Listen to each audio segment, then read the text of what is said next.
I believe my audio is reaching to everybody. Can somebody Yes, please Yes, tell me? yes, yes, yes. yes. Okay, thank you so much. So, as we discussed today, we are going to start with our most important formulas and functions. And the file we are going to refer called corporate case studies. Please open that. Yeah.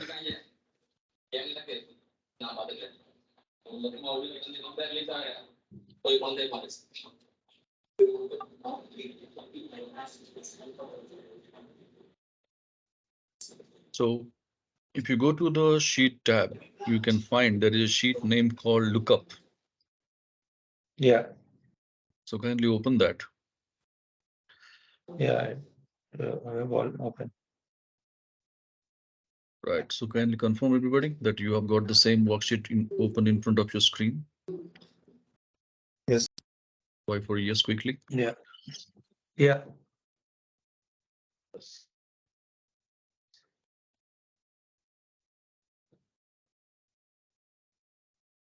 Ashurya, Farin, Pavitra.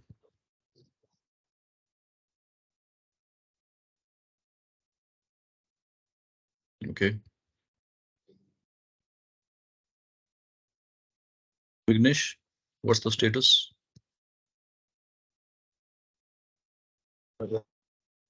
Yes, sir, it's open. Yeah. The file is corporate case studies and the sheet name is lookup. All right. So we can open that Excel sheet. In the meantime, let's have a basic understanding what exactly we are going to do. So we are going to discuss one of the most important or powerful formula or function of our Excel, naming called VLOOKUP. V stands for vertical. Technically, this formula is being designed to deal with a specific task, like when you want to search some specific records in a huge volume of data. Then instead of doing it manually, we can use VLOOKUP formula. But how it works, what is the logic, and how to write this formula, we need to understand. So first, let's have a focus on a basic example. In our screen, if you look at, suppose say, no need to do anything, just watch my screen, follow my audio. We have got a list of brands. Suppose say, take an example, I want to purchase a new laptop. I have seen a lot of brands around in and around my office or friends, my colleagues, they are using. So I made a list of brands, whatever I know, in a Excel file. I kept that file. I went to market. I inquired with one shopkeeper and asked for a catalog. So I asked him that whatever the laptops you are dealing with, what is the best price you are offering? Could you please give me a catalog? He said, no, I don't have a catalog, but I can give you any piece of paper in writing. Okay. So in a piece of paper, that vendor has given me a catalog stating like this. I got that paper with me. I came back to my workstation. I opened that Excel file. Now I have a simple job to do. Whatever the brands I have listed in my list, I need to go and populate the corresponding rates in the next column by looking at the vendor's catalog. Now, if I need to start doing this job, where and how I will start with. So first I'll look at my own list. What is the first brand? Acer. I will take that. Then I'll go and check in the vendor's catalog. Acer is there? Yes. How much is the price? 22,000. So understanding the same, now I'll go back to my Excel sheet. I will update this rate column with 22,000. Do you all agree? If you happen to do the job, you will be doing like this. No. Then how will do? Sorry, actually, to be Put a formula on. That's No, I asked you to, if you happen to do the job manually, you will be doing like this. That was my question. yeah. Yeah, Manually, it is right. like this. Right. Now, once Acer value we have found out, what is the next one? Apple. Again, we'll take Apple and check in the vendor's catalog. Whether Apple is there? Yes. What is the rate? 45,000. Again, we'll come back over here and we'll type the data, 45,000. So this is how we'll be doing the job one by one, brand purpose. The rates will be populating in our list of Excel file, and 10 times we have to do the finding work, and we don't mind doing that because this is hardly of 10 times. Now think about the same situation. You have got 1000 brands and you have to look for the same in 1 lakh records. I repeat, You have got 1000 brands and you have to look at in 1 lakh records in a catalog.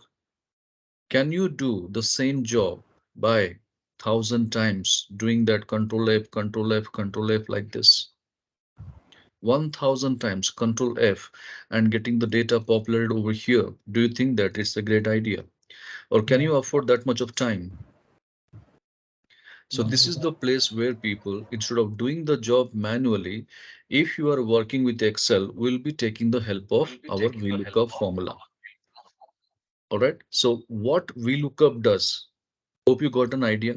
The exact task what we did manually, the same thing is delivered by VLOOKUP in Microsoft Excel. How to write the formula, I will tell you, don't worry, but able to connect with that, what VLOOKUP does with our manual work, able to connect with that, Yes. right? Yeah. If that is the case, then let's go and start working. So first 1 minute, watch my screen. Don't do anything. I repeat, do not do anything. Those who are not clear with VLOOKUP, please stay focused. Or those who are already working with VLOOKUP also, I request you, please stay focused. As we discovered, as we discussed already in our rest of the days, how to write your formula efficiently. I told you first, you select your entire solution area. We did it. Then we go for equal to VLOOKUP. Now focus. We'll discuss each and every element of our VLOOKUP formula. What it demands me. Lookup value. What is the meaning by lookup value? Let's have a basic discussion. If you remember, the moment we started doing the job manually, what was our first input we had taken or where we have started with? So first we have looked at our list. What is the first brand, Acer, that we picked up, if you recall? Yes or no? Yes. Yes. Same thing is nothing but your lookup value. So what is the meaning by lookup value? What we have with us to search. I repeat, what we have with us to search. That's our lookup value. Clear? I'll go one by one. Yeah. What is lookup value? Is it clear, people, for everybody? Yes. Yes. Right. What's the next one? Table array. What is the meaning by table array? Where to search? So if you remember the job while doing manually, we have taken the brand where we have searched in the vendor's catalog. So this Yes. is nothing but our table array. So what is the meaning by table array? Where to search? What you have with you to search is your lookup value. Where to search is your table array. Now, the moment you have done with this, what our VLOOKUP formula next it is asking?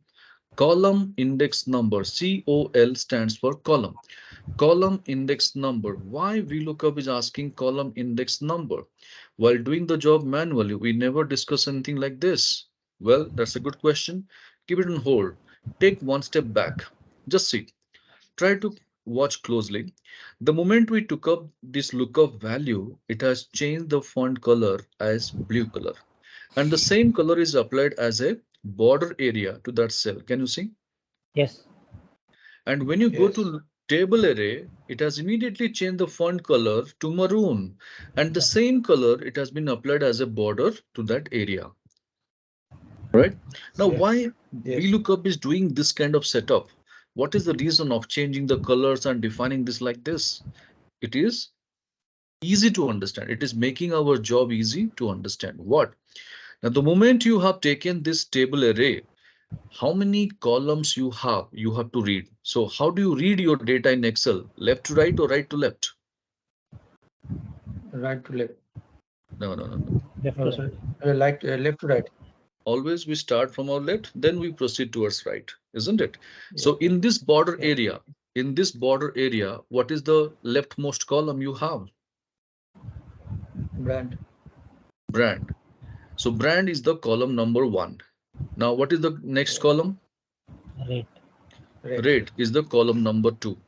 So in this border area, we have 2 columns. Brand is the first column, rate is the second column. This is how we have counted. Now, out of these 2 columns, which column data is already there with us? Brand column. So what we are Brand. looking for? Two. Red color. Two colors. Rate. Rate column. So in this border area, rate is in which column? Two. Yes, you should not read by the column D. We should always read within the border area. So border area, two columns we have, and rate is in second column. And since rate is in second column, and we are looking for rate, we should define column index number two. So how to define your column index number? Is it clear? Yes. Yes. Come on. Now what it is asking, range lookup, true, false, approximate match, exact match, quite confusing. Excuse me. Quite confusing. So over here, now in this case, what we need to do, why Excel is asking something like this, I'll tell you. So basically, forget about all these things. It is quite confusing, this entire section, but ensure that, remember that VLOOKUP always ends up with zero.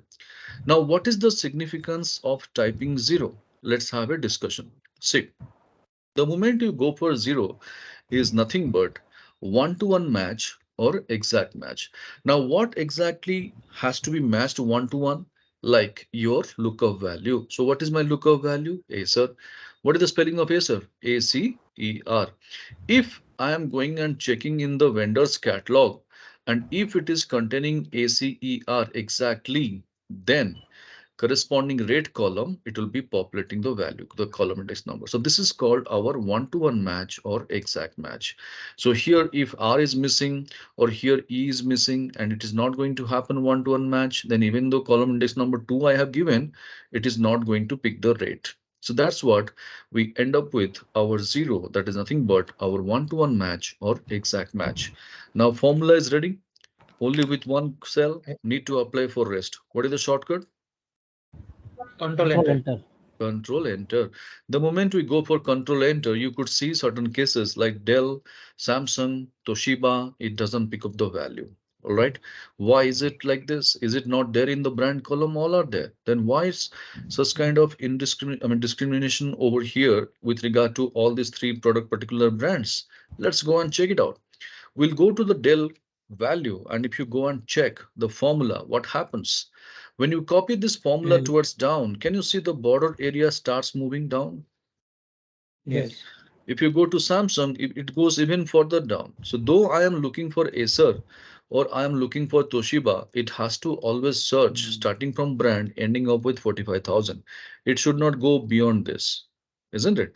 And Yeah. this is what we have already seen several times in our earlier sessions also. Like you go Yeah. to our small and large formula, you go to data presentation sheet, you go to date diff formula, all these places we have Yeah. seen several times.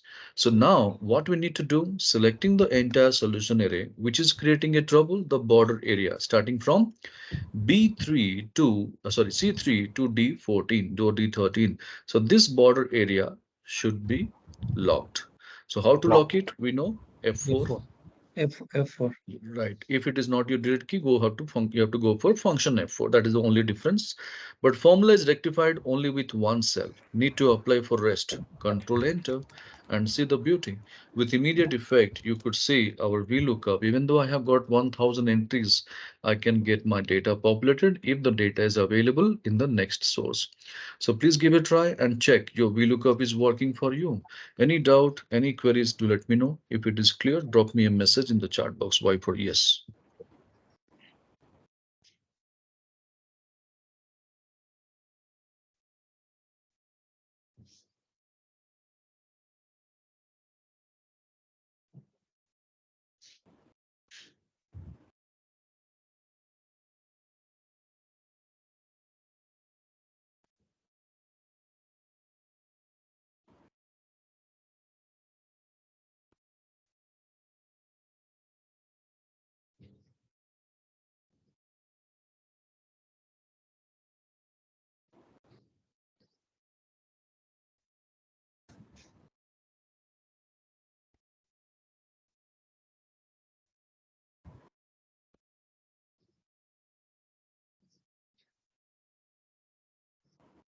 I have a doubt, sir.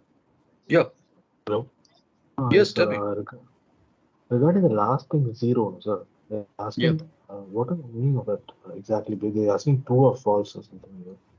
That's The what, don't form. go for that. Don't go for it. If you go for it, will be confusing. See how Excel works, I'll tell you. 0 and 1. Okay, these are the two binary digits. Okay. Now, technically, when you go for any number pattern, this is consisting of 0 and 1 only. But when it comes to a condition, this is called switch on or switch off. Or if you go for logically to satisfy, then it is called as true or false. But technically in VLOOKUP case, 0 is nothing but false. But now you will be confused how false can be exact match. How false can be exact match. That's why I don't explain about false over here. So if you go for is equal to VLOOKUP, now look at my screen, comma, comma, comma. Now you see exact match. What it is stating? Is it showing false? Right? Okay. False with So exact match. Okay, yeah, exact that match. is what. Either false or exact match. But if I go for false to write over here, you will be confused. That's the reason why I'm just telling you go for 0. So instead of writing 5 characters over here, you can simply put one character called 0. So 0 represents your exact match. Okay. Approximate match, sir. Yeah, we'll discuss that. Don't worry. We'll go slow by slow, step by step. So what is exact match? Why we have not gone for false? What is the significance of 0? Is it clear? Yes, sir. Got Right. it, sir.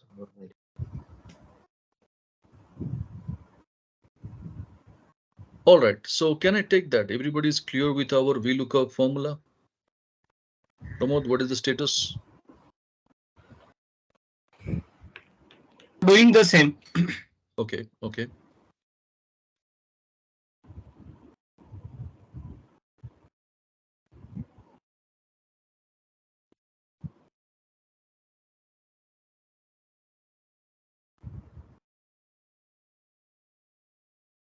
I'm not getting the proper thing. Is equal to fee lookup. Then table. You can share your screen, no problem. Just minute.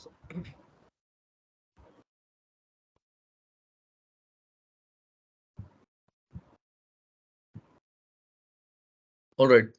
So Is friends, equal to anybody would fee- like to give a helping hand to Pramod? He's struggling with VLOOKUP. Raghavan, Okay. would you Yeah, mind? yeah, please. Yes, Yeah, yes, please. yeah. Yeah, comma. Okay, Then then select the brand and rate. Yeah, select a whole. Yes. and Then then give comma. We And then don't we have are to going to select select it. the 2 commas. Yes, Just sir. put 2 comma 0. okay. Uh, just Right. move your arrow, left arrow. Yeah, there you keep the cursor. Hit function F4. You are just locking the cells. Yeah, correct. Same way in between D. Correct. Same way in between D. D. Yeah, D13 in between D and 13 right there. Keep the cursor. Yeah, just towards right. You need to move. If you The arrow right, right up. Yeah. Alt F4. No, function F4. No, only F4. No, you are not locked. Only one Before- more you are locked. The D13 you need to lock. Yeah. D there. Yeah. Function F4.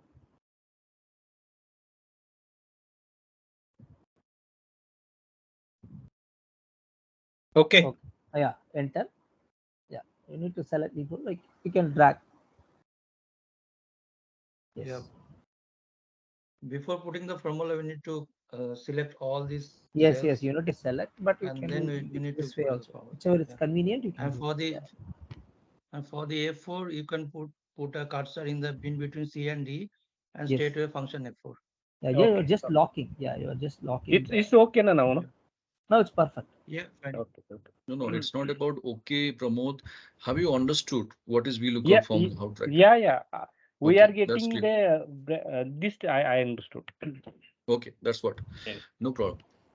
All right then. So I believe we all are on equal pace and we are clear with our VLOOKUP formula, how to write it. So applications is not a big trouble. You can apply VLOOKUP formula between two different Excel sheets, two different Excel files, or in the same Excel sheet itself, top to bottom, left to right, you can apply. Not a problem. Now we'll go for our next called HLOOKUP. So H stands for horizontal. When you have your data in horizontal format, you cannot apply VLOOKUP. So Microsoft Excel has designed a beautiful formula called HLOOKUP. So H stands for horizontal. All the rest of logics are same. Only in place of V, we have to go for H. In place of column index number, we have to go for row index number. This is the only change. So let's go for our small example. Same laptop brand data. Okay. So suppose say these are the two row items people over here. Assume that this is our vendor's catalog. This is our vendor's catalog. This is what the list of brands I have, and below to that, I need to populate the rates by looking at the vendor's catalog, which is there above. Okay, same data only. And now the situation is a bit different. Earlier it was in vertical format, now it is in horizontal format. Now, as we discussed, now you can start working with me. Select your entire solution array and go for equal to H lookup. S stands for horizontal. Now see, read your formula, what it demands. Lookup value. Lookup value. Try to recall, VLOOKUP, what it was asking, same lookup value only, correct? Yes, yes. So Right, as Acer, it will select. right. So what we have with us to search is the Acer. So we need to search Acer. Is it clear? What is lookup value? How to define? Yes. Comma. What is the next one? Next, brand and rate. Table Table array. array. Yeah. So table array, where to search in our vendor's catalog. Starting from C16, or you can take D16 also, no problem. But hold on there. As we know, when we copy this formula towards right, this array will start moving right, like our VLOOKUP. When we copy the formula down, the array was moving down, and later we have gone for locking the same. So when we know this kind of problem is going to come, why don't you rectify the formula in the designing mode itself? So what to be done? We can simply lock it by hitting F4 or function F4, depending upon the brand of laptop or keyboard configuration you have. And the moment you do this, comma, what is the next thing formula is demanding? Row index number. If you recall, VLOOKUP was asking column index Column number, index number. right? So now how to calculate my row index number in this border area? How many row items we have?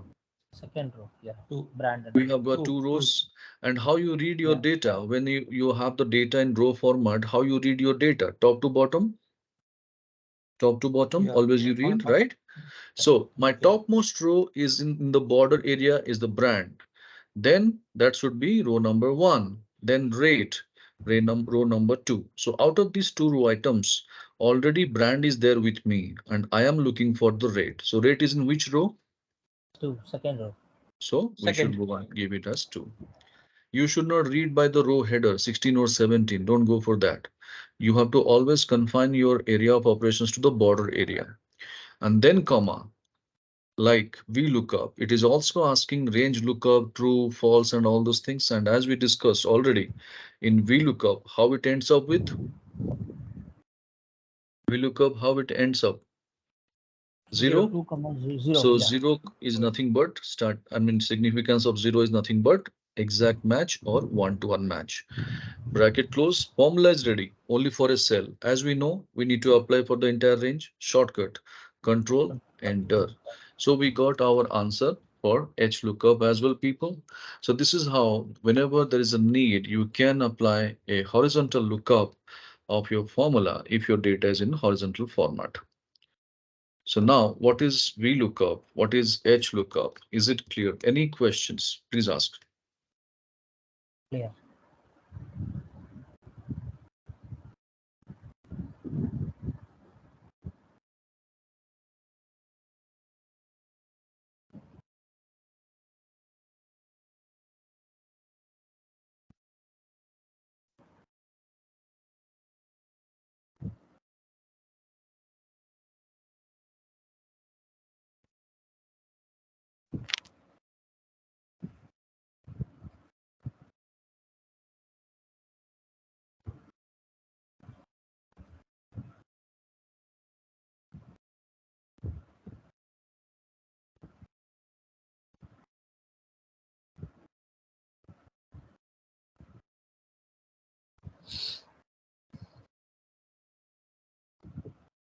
All right.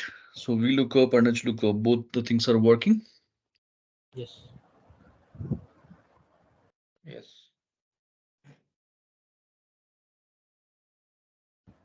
All right then. So now, one thing you have to understand, people, VLOOKUP or HLOOKUP, wherever you wish, you can't apply.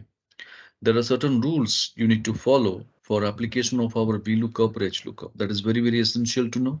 So let's focus. If you are working with your either VLOOKUP or HLOOKUP, what are the basic rules, how it works? Let's have a basic understanding.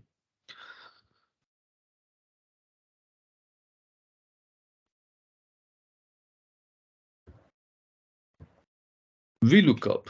Rule number one, it says that VLOOKUP purpose, the data has to be in vertical format. Then only it will work. Now, which data has to be in vertical format? Let's have a basic understanding. See, if you look at, this is our data and this is what the vendor's data. Do you agree? Yes.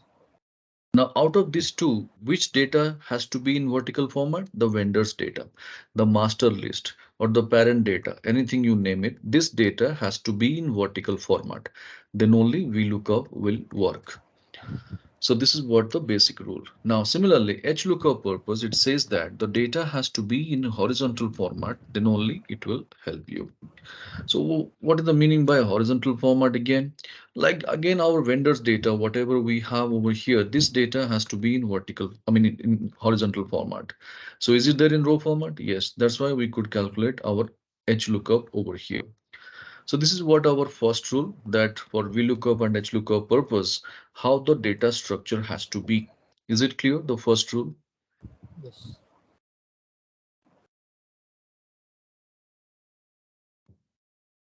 Yeah. Now, rule number two, VLOOKUP says that there should not be any duplicate. There should not be any duplicate. Where? In our master data, or in our case, the vendor catalog. So VC means vendor catalog. I'm writing in shorthand. Okay. So here, this is a very crucial thing you need to understand. See, the moment I'm saying that VLOOKUP is demanding, there should not be any duplicates. Where? In the brand column. So whatever my vendor has given in the brand column, there should not be any duplicate. If at all any duplicate is there, what is going to happen? VLOOKUP will always pick the first value, because VLOOKUP always works with unique data entry, and in the range whichever it comes first, it understands this is a unique data and rest of things are duplicate. Now say, take an example. If you look at our Acer, how much value it has picked up? 22,000, because there is only one entry. Now suppose say I'm changing my Samsung to Acer. Now this is going to be 25,000. Just see. Can you see now? It becomes 25,000 because there are two Acers over here. You can see. So whichever it comes in the beginning, that is going to pick up the value over here. So this is the reason why the rule number two, it says that there should not be any duplicate in the master data, that is the brand column. Rate may be duplicate, no problem. In my list, brand may be duplicate, no problem. But vendor's data, brand should not be duplicate. So rule number two, no duplicate should be there in the master data. Is it clear? Yes. Yeah. Now the same rule goes for our HLOOKUP also. There should not be any duplicate in the master data. Now, rule number three, VLOOKUP says that the data flow has to be always left to right. What is the meaning by data flow has to be left to right? Just see. Suppose say when I ask my vendor to give a catalog, he has not given like this, he gave something to me like this. Then VLOOKUP cannot read our data from right to left. Can you see that? It is not picking Yeah. up the value and it is showing 0. So this is what the third rule, data flow has to be always left to right. So it's not necessary that rate column has to be immediate right to the brand column. It can be like this also, no problem. But while selecting your table array, you should select from the brand. Even if the before brand any other columns are there, no need to select. And you go and select like this till rate. And even if you have some other columns after rate column, you no need to select. So this is how table array you got to select. And the desired column, whatever you are looking for, It has to be always right to the common criteria. So this is called our data flow has to be left to right in case of our VLOOKUP. Is it clear? Yes. Yes. Similarly, for HLOOKUP purpose, it says that the data flow has to be always top to bottom.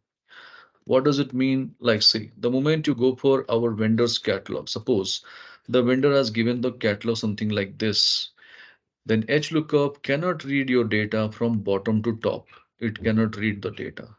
Okay, so that's the reason why the data flow has to be always top to bottom only. HLOOKUP works. All right. So this is what the three basic rules, people. This is very, very essential. You have to always remember, and any point of time, if your VLOOKUP or HLOOKUP is not working for you, probably one of the rule is not satisfied. Hope it is clear. Any doubt, any queries from anybody? Yes. Or any difficulties in understanding the rules? Feel free to ask.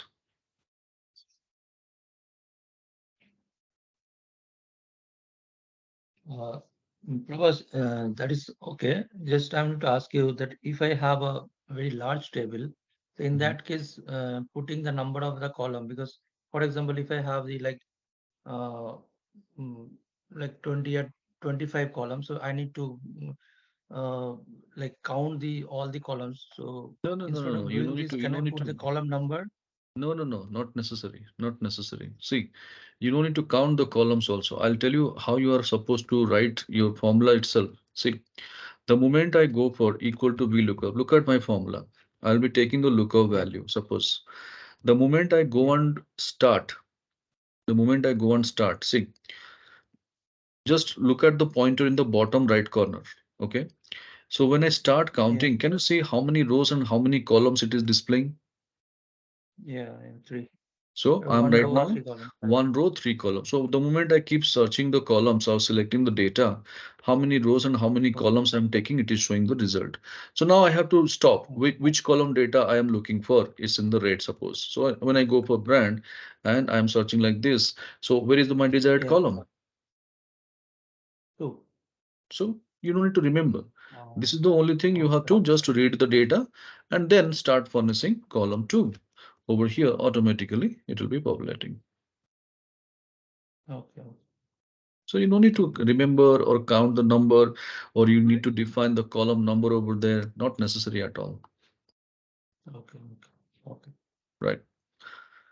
All right. So I believe now everybody is clear with our VLOOKUP, HLOOKUP, and the basic rules of application of our VLOOKUP and HLOOKUP. Can I take that? Yes. Yes. Right. So let's go for our next. VLOOKUP with approximate match, which is really a nightmare for us. And in fact, it was remain unclear for us when we asked to someone also, they were not in a position to explain us better. So today we are going to discover this mystery of our VLOOKUP with approximate match. Okay. You just test to anyone, they will say VLOOKUP with exact match. When you ask approximate match, they are blunt. They are completely blank. They say this is not required. Don't worry about it. Just remember this. Then if it is not necessary, then why Microsoft has designed, right? So let's go and Yes. discuss about that over here. So we'll be connecting with our data first, then we'll understand the objective and what is the output, how to get it. We are going to discuss that. Let's see. Suppose say I have got my employees list. I have conducted a test for them and each one have their own score over here. Now, based on the score, my management has given me a circular stating that, Prabhas, if suppose somebody is scoring 0 to 3, award him grade E.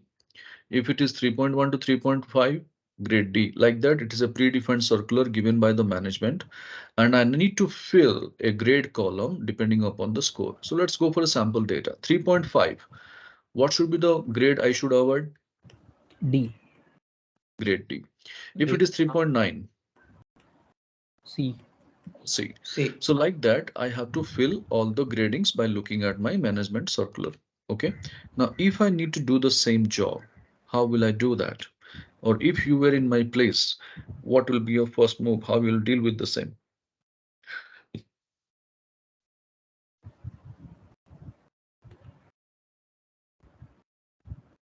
Meaning if without formula means we can put a filter over there, the ratings, so we can filter it and we can see that one option is there. If the data is less, Yeah, data 10,000 people are there. So how you are going to put a filter over there? no, no. But if people doesn't know the Excel or they don't know the techniques, means they will go by like that. No, we are writing in Excel, right? So definitely the data will be captured in Ah, Excel, okay, right? then what are we? So if you want to do it manually, okay, I do agree with that. So 3.5, I need to keep checking which comes. Hmm, So 10,000 times I need to check. This is one yeah, procedure that is always there with us, not a big deal, right? Yeah. But yes. I am asking a question. Since you know Excel bit better, Hmm, you are far better than those unskilled persons. I can say those who are doing the work manually, definitely unskilled. The productivity is always a big question mark about that. So at this state, if you want to do this job, since you know VLOOKUP, HLOOKUP, or since you know Excel better, what would be your step? We look up formula V, control. okay, VLOOKUP. So if I go for is equal to VLOOKUP, as I said, taking this data, I will go for taking this array over here. Okay, correct. I will log the cell, comma, which column I am having my grade? Column number 3. G. So No, column how number it 2. is. Uh, It's uh, column number two, comma. What kind of match we have discussed? Zero for exact match. Approximate. If you want to go for approximate match, okay, I'll go for approximate match. What is happening? Yeah. Do you get anything? No. Error. No, So because if there I is a go for range. That's the reason. if you go for exact match, false. So I don't prefer to go for writing false. I'll go for zero. It will not come. Yeah. No. So here also it's not coming up, but certain cases I'm getting the result where if the data is matching one to one. yeah, Can you see that? exact. Yeah, fine. So when you have the data one-to-one match, exactly it is picking the value A plus. And rest of the things, why it is not picking up? Because 3.5, it is nowhere matching with the data. It is falling in a range. So technically Yes, now you that's have fine. understood what type of data Yeah. falling in a range, if it is a numerical value or number. Text cannot be falling in a range. Only numbers can fall in a range. Do you agree? Yes. Yes. So VLOOKUP with exact match is not helping us over here. Now, what is the choice we have? Manually. No, no, we look up with the range we need to do. No, there is no such kind of logic you can apply like that. See, in this case, what people prefer to do, writing a if formula. So if this data is less than equal to 3 grade E, again, they go for one more if formula. If this result over here, I have not defined close bracket. Yeah. So if this data again going for over here, C6 is less than equal to 3.5, then they define that should be grade D. So like that, each and every conditions purpose, you Yeah. need to depend upon a if formula and that too 1, 2, 3, 4, 5, 6. So the condition, just to imagine how much lengthy it would be. And if I have got 10,000 employees, 10,000 times such a lengthy formula, if I apply, think about the file size and the data processing time. So if you remember in our day one, I told you in any Excel file, the more the if formula, file size will be heavy. Did you remember? Correct. Yes. Right. Yes. So in this case, people always prefer to go for writing such lengthy formulas called if, and that's called nested of if formula or looping of if formula. 99%. Trust me. But what I suggest is, as I told you, the drawbacks are there. So I don't prefer to go for if formula. So I will suggest you should opt with VLOOKUP with approximate match. Now, if it is so clear, so easy to understand, then why people are not using it and why people are so confused and blank when it comes to VLOOKUP and approximate match application? The reason is You can't apply VLOOKUP with approximate match as it is with your VLOOKUP with exact match. It's not so simple. You have to pass certain rules. You have to focus of satisfaction of two rules to be satisfied. The moment you go for VLOOKUP with approximate match, what is that? Rule number one, there should be a matrix. What is the meaning by matrix? Just see. No need to do anything. Just watch my screen, observe, understand. Next 1 minute, I'll be giving time to try. Don't worry. See, rule number one, there should be a matrix to the data. Matrix in the sense, like if this is my circular given by the management, there should be a matrix I need to create. 0, 3.1, 3.6, 4.1, and 4.6, taking the minimum value and 5. Now, what is the meaning by this? Just look for a while. If I do not have this data, just imagine what is the meaning by this. Suppose somebody scores 0, I will award the grade E. Now 3.1, I will award D. But what about somebody scores more than 0 but less than 3.0? More than 0 but less than 3.0. Which grade? E. E. So E. that is called range. That is called range. Yes.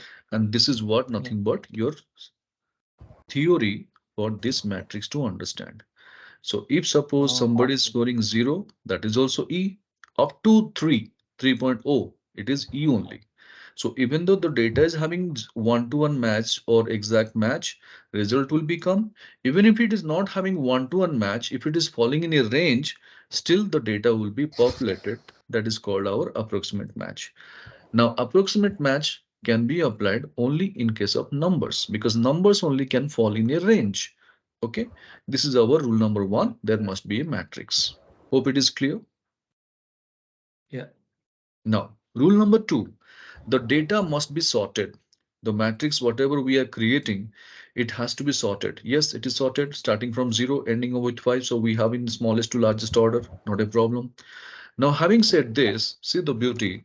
If I go for is equal to lookup value, now I am looking for table array. So table array, I should have all these 3 columns, including my matrix. Now I'll lock it. How many columns I have? 3 columns. Now, which column is containing my grade? 3. 3. Now, what kind of match we have been focusing with so far is the exact match. 1. But today we are going to go for 1. approximate match and for that 1. So 0 stands for exact match, 1 stands for approximate match. And the moment I complete my formula, hitting enter, can you see result is on with grade D. Now the same I can apply for the rest. So even though the data is not having one-to-one match, even if it is falling in a range, still my data is populating. Now see how the job has become so easy over here with VLOOKUP with the approximate match. So give it a try and check is it working.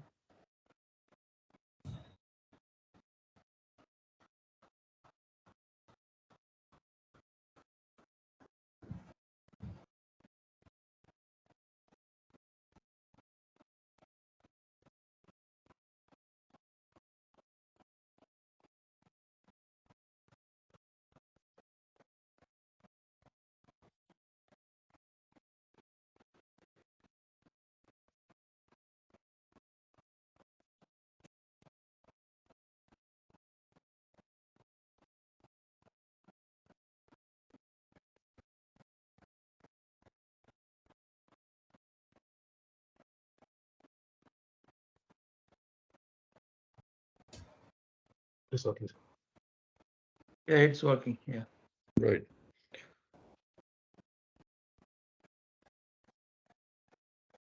Anybody is not clear or not working for you, you're not getting the details, you can ask me, no problem.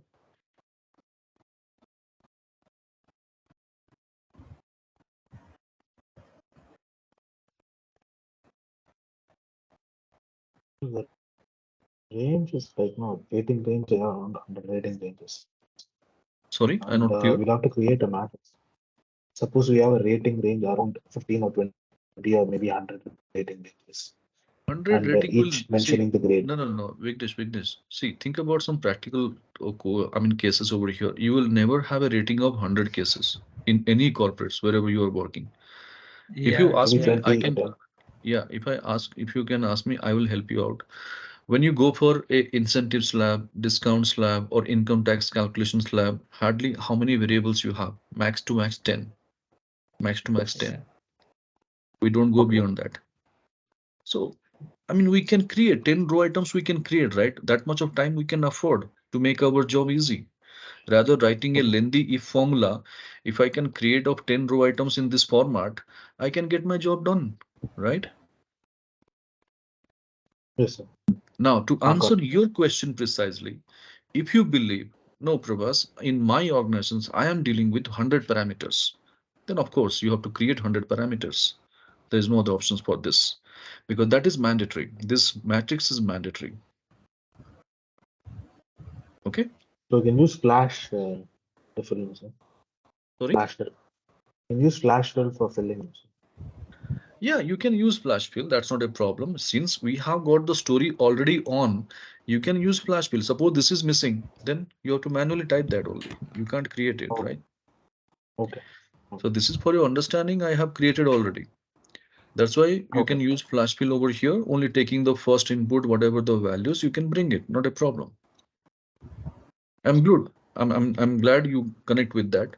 Yes, you can use flash fill if you have a ready-made story like this. Okay, sir. Fine then. So I believe, okay, Pavitra is done. Aishwarya, what is the status? Is it clear what we discussed? Pramod, working for you? Pareen,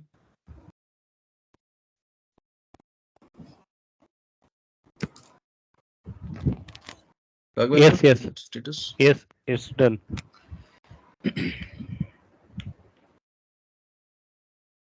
Okay.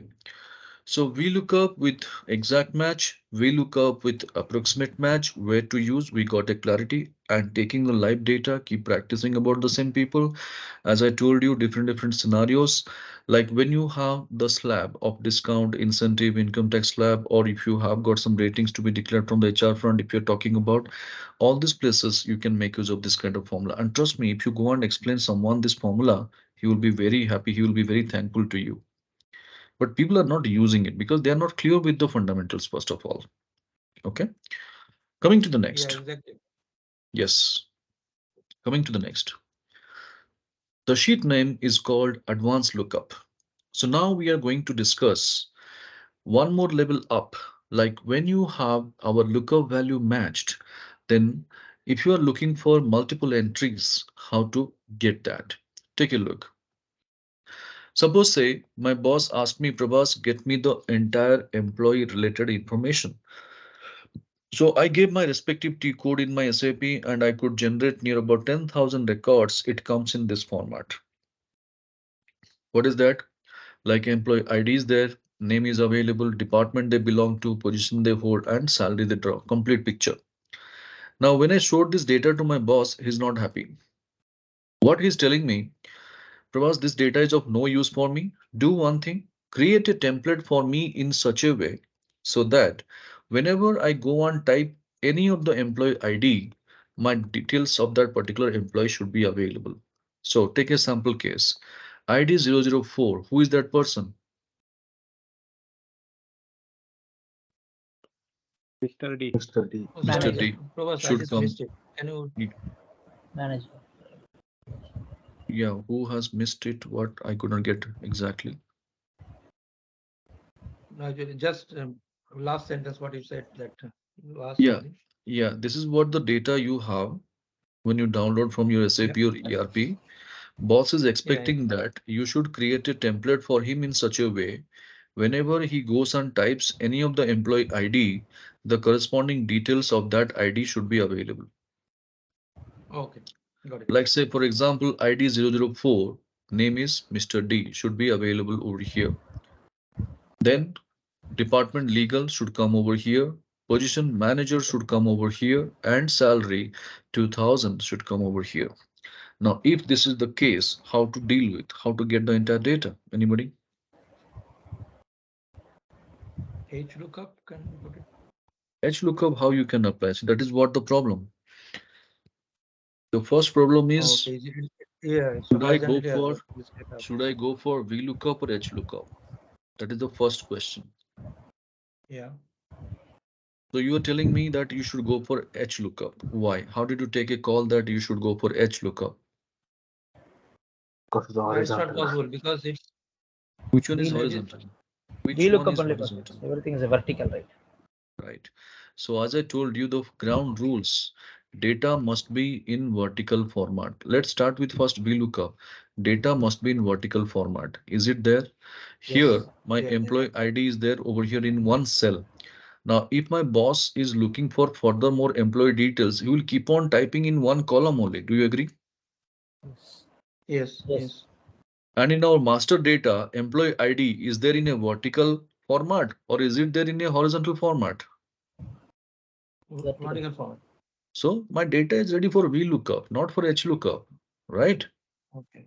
Yeah. So this is how you should take a call. That is what I told you before 5 minutes, the ground rules.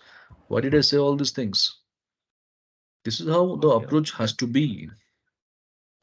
Based on the So, data, sir. sorry, Based on the data, whether it is should be based on the data where it is like vertical or obviously, horizontal, based on obviously that the only. data, the lookup value in which format it is. So lookup value means common criteria. So here my employee ID is there. My boss is looking for further more employee ID means he will keep on typing in this cells only. So it will be going on like this. It will never be like this, the employee IDs, right? So here the data is in vertical format, he's going to type. And when I'm looking for my master data in one vertical column only, all the employee IDs are there, not in a row, correct? Yes. Yeah. So that's why my data is ready for VLOOKUP. But now the question is, if I need to apply VLOOKUP, how to get VLOOKUP data for all the columns? That is what the question. Now say, Yeah. if I go for name, I can get it simply typing VLOOKUP, taking the lookup value, taking this table array, comma, column number 2, comma 0. I could have got that. But when I go and drag the formula to department, it will not take department because I'm giving the column index number 2. So 2 has to become 3, then only my table array department will be picked up. So basically, if you look at in my master data, how many columns are there? 5 columns. 5 column. 5 columns. ID 1, name 2, department 3, position 4, salary 5. Now I am looking for name. Name is in which column in my master 2. data? 2. Department, 3. position, 3. 4. Salary 5. salary 5. So this is nothing to do with our formula. This is for your understanding I am creating. That is nothing to do with our formula. Okay. So don't Yes. expect that I should keep creating like this. People will suggest you don't do that, but so this is for our basic understanding. I told you that if we are going for VLOOKUP formula, our column index number has to change from 2 to 3, 3 to 4, 4 to 5, then only we can get our result. Do you all clear with this? Yes.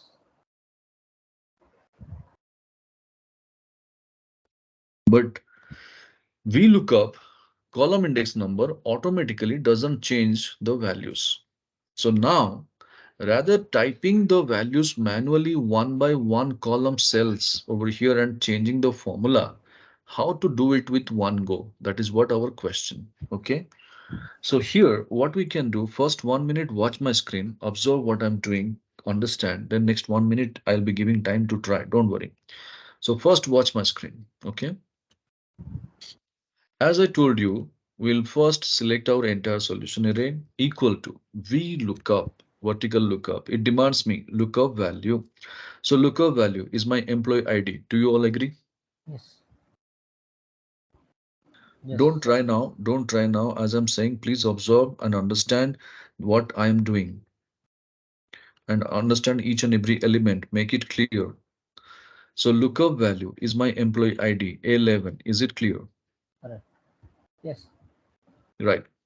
Now, when I copy this formula towards down, suppose my boss is typing any other further employees, A11 should go to A12 when I copy this formula down. That moment has to be there, correct? Yes.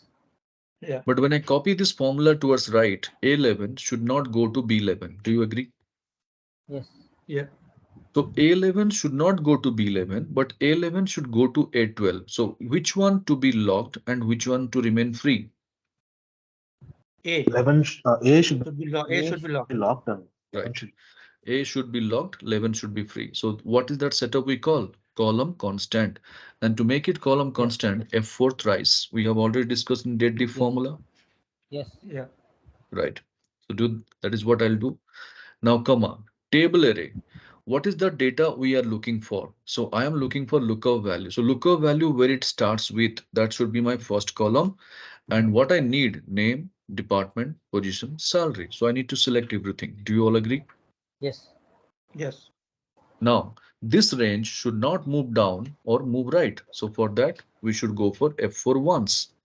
So both has to be locked along with the column row has to be locked. So it will not move either E2 to A3 or A2 to B2. It will never move like that. Now, comma. What is the next one? It is asking column index number. So this is what the trouble area, and we are expecting 2, 3, 4, 5. But we can't define all these four numbers together over here. And either we could go to each and every cell and edit the formula. So if you remember, in our day one, we discussed some formulas like small and large while doing the vendor evaluation. Remember? Yeah. And if you remember, there was a need of K value and K purpose 1, 2, 3 were needed. And we denied further taking the helper column of 1, 2, 3. And those 1, 2, 3, how did you generate? Using a row function? Did you remember? Using a row function? Yeah. Yeah. So this is the reason I told you, practice well. So there row function we used and we generate the value 1, 2, 3, one by one row down. But here we are going to look for the same numbers only, but one by one column towards right. So what we can do over here, instead of using row function, we can use column formula. Like row formula gives me the row number as the answer. Column formula will be giving us column number as the answer. Now, which column we are typing the formula? On column number 2. It's B. You can see my name box Oh, over sorry, here. B. Yeah, B. Yeah, It's B. B. Yeah. But B is a alphabet. B is a alphabet. It's not a number. Yeah. But technically, if you count, Yeah. what will be the number of B? 2. A as 1, B is 2. So my column formula will be giving me the answer as 2. I'll process it, just see. And is it the same number we were expecting the moment we started the discussion? Correct. Yeah.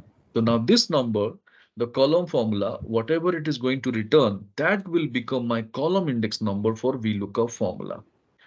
So when I copy this formula towards right, column will be changing B to C. So what will be the number for C? 3. So is it the same number we are expecting? Yeah. Now when I go for copying the formula further right, D, what is the column number for D? What is the count of D? 4.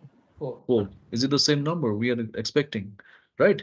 So this is for the understanding the yellow colored cells, but column formula is going to do the job for us. Now, comma, how you end up your VLOOKUP formula? With 0. That is called exact match or one-to-one match. Formula is ready only for a cell, but we need to apply for rest. Control, enter, and see the beauty. Once my lookup value is matched, even though I have got 10 multiple columns data to picked up, immediately I could get it. So this is how people VLOOKUP with column combination is going to help you a lot while working with your template, dashboards, summary reports. You can go for it. So give it a try and check. Is it working? Any doubt, any queries? Feel free to ask. So regarding the columns, column, Mhm. you had to like just repeat the column particular parameter. No, I'm not clear, Vignesh. Please be slow.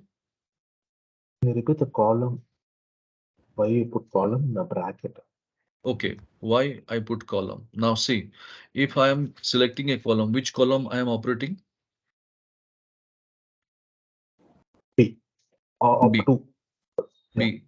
B is a alphabet, but technically if you count, it's a number 2, correct? Yes, sir.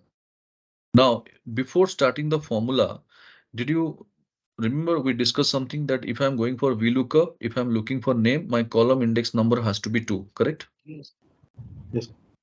Now, if I go for my column formula, over here, what it returns me, just see, is it returning 2? Okay. So now the same thing when I go and drag it, Is it getting me 2, 3, 4, 5? Yes, sir. That's why we have used, rather typing a column index number manually, we have taken the column formula over here. That's it. Okay. Yeah, done. Right. Okay, Sir, sir. sir, I am Yes. having a question. Uh-huh. How to get the dollar on A11, sir? Which is the function key? No, $11. See, F4. F4 is the direct key. If it is not your direct key, go with function F4. So F4 once to give both the dollar symbol. F4 twice, only dollar symbol before row. F4 thrice, dollar symbol before column. Alt F4, no? Only F4. F4 or function F4 depends upon your brand of your laptop.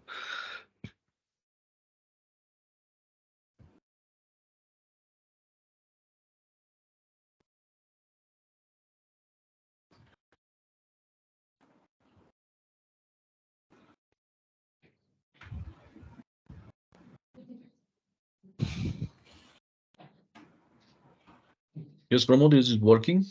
Yeah, yeah, sure. Okay. Anybody is facing any trouble? Do let me know.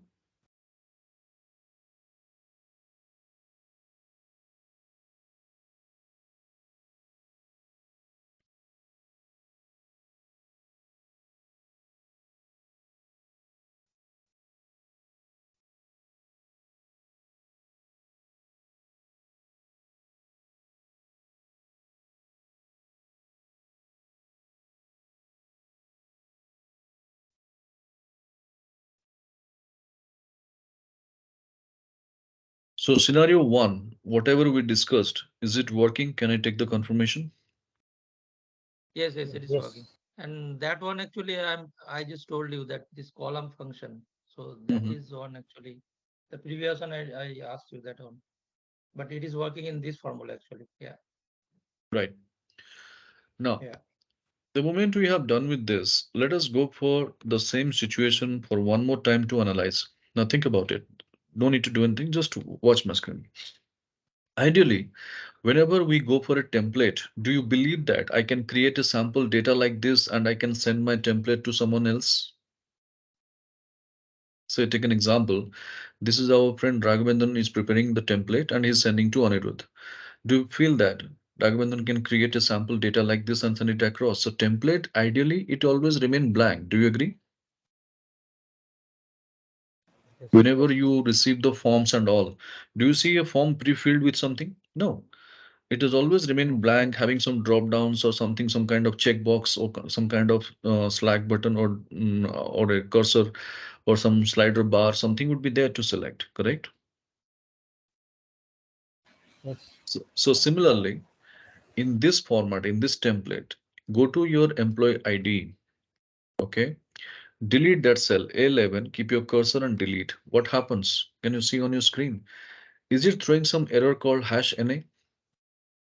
Yes, yes, it Yes. is. Right. So again, if I delete my source data, my formula is showing some kind of error, and I cannot retain my error in this format in the template and I can send it across again. So now the question is how to handle this kind of formula driven error. So these are the formula driven error, but because of the data absence. If you remember in our day two, I told you data clean one, the sheet, why the errors are appearing because of certain reasons, either data absence or format incompatibility or case sensitivity, correct?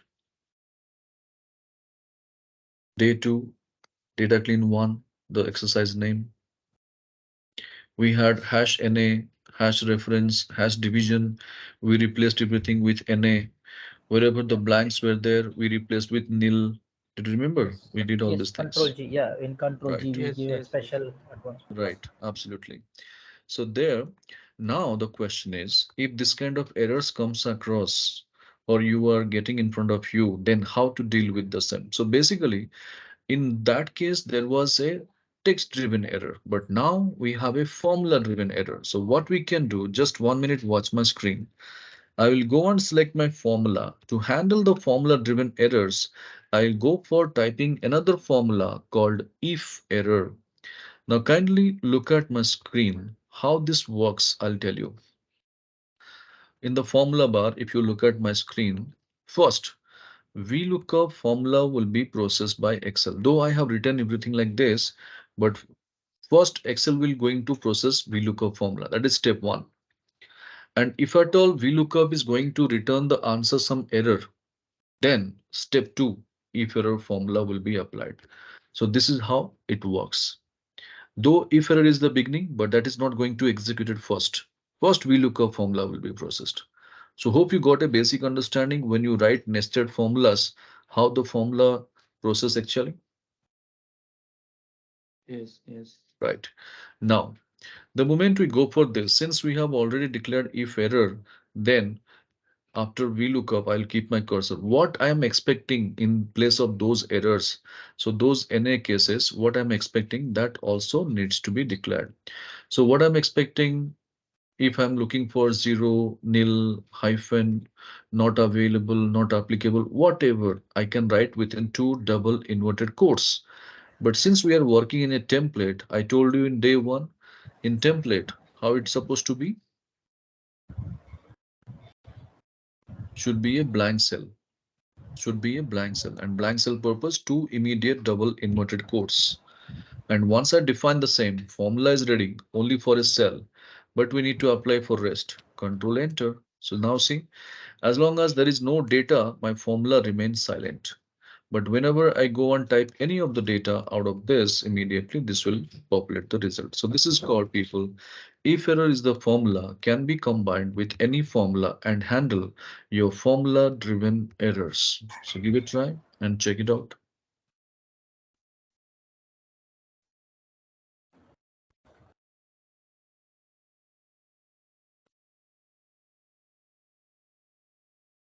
Hello, Yes. sir. I'm having a doubt for Uh-huh. earlier formula.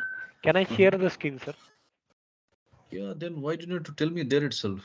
You started to say what you No, has you to should be. complete. See, when we one step ahead again, you coming back, that will be really troublesome. That's why I'm giving ask opportunity and asking question. Is it clear? Have you done? Or you need my support? You ask me then and there. No problem. Okay. Okay, so what is the problem? You can select your entire array first, entire solution area, like B2. No, no, no. B11 to E11, B11 to E11. Open the formula F2, go for F2. No, no, no, no, just only F2. No, you are not, Okay. don't type equal to F2, Okay. whatever the formula you have written, let me have a look.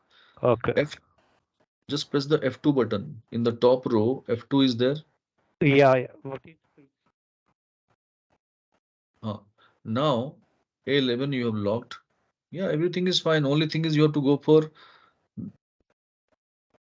okay, you have to go for Control Enter.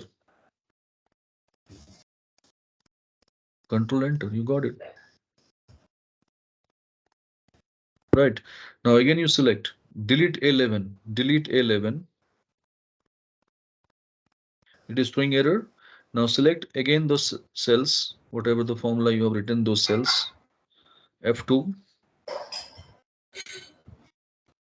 or function F2 or function F2, whichever it is helping you to open the formula. No, no, you are going for Alt. Don't use the Alt key. Only F2 or function F2. No, why it is taking this? Okay, A11, fine. Before we look up, keep your cursor before we look up. Yeah, type if error. Then keep the cursor at the end of VLOOKUP, comma, double inverted comma twice, bracket close, control enter.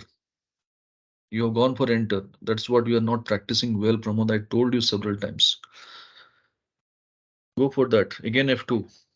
Don't click anywhere. Don't click anywhere. Go for F2. Now, here, no need to write again. No need to write again. This is already written in the previous cell itself. Now go for escape, escape, escape. Yes, keep the cursor below to name, below to name. Below to name. Yeah, select all the rest of the cells. Don't drag, don't drag. See, that is what you have been doing. There is no point of taking the training then. You should understand what is the right way, right approach of writing the formula. Select the rest of the cells. Forget about mouse. Shift right arrow key. Shift and right. No, no, no, no. Take one cell left. Shift with right arrow key. Shift with right arrow key. Yes. Make a practice of using keyboard. Then go for F2. F2. Yeah. Now control enter. Yeah. Yes, sir. So that's the ideal process. Mouse you will be taking, whole life you will be taking the mouse only. There is no point, then why you're attending the training? So Okay. whatever you are I will. learning, you should accept it. Then only you can save your time. Yes, sir. I will. Right. I will. No problem. Thank So you. make it Thank you. practice, things will be better. Anyway, so I'm taking the control back on the screen. I Yeah. believe, yeah. So I believe everybody's clear with our if error combinations with VLOOKUP with column. Any doubt, any queries, anybody from anybody? No, sir. No, sir.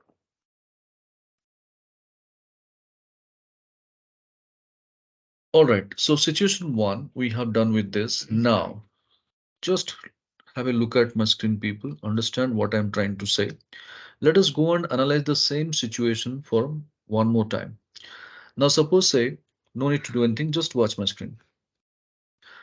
I have deleted my employee ID, my formula is there still, but it is not populating or doing any kind of result because I have given if error formula.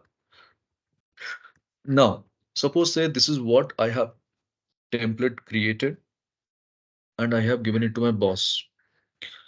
What my boss is doing, he has opened the template and he is typing something like this, and this is not working. He got panic. Immediately called me, Prabhas, what kind of template you have created? It is not working. I am shocked. I'm surprised hearing this statement. I have no idea, no clue where the thing it has gone wrong because I checked twice before sending this file to him and it was working fine. So now I have no idea. Now what I need to do, I have to leave my work, whatever I have been doing, and I have to go to his cabin. I have to look at his laptop, what he's doing. And when I witnessed the laptop, when I saw the laptop, I could realize that it's a very silly mistake he has made it. So how you would be feeling if you were in my place?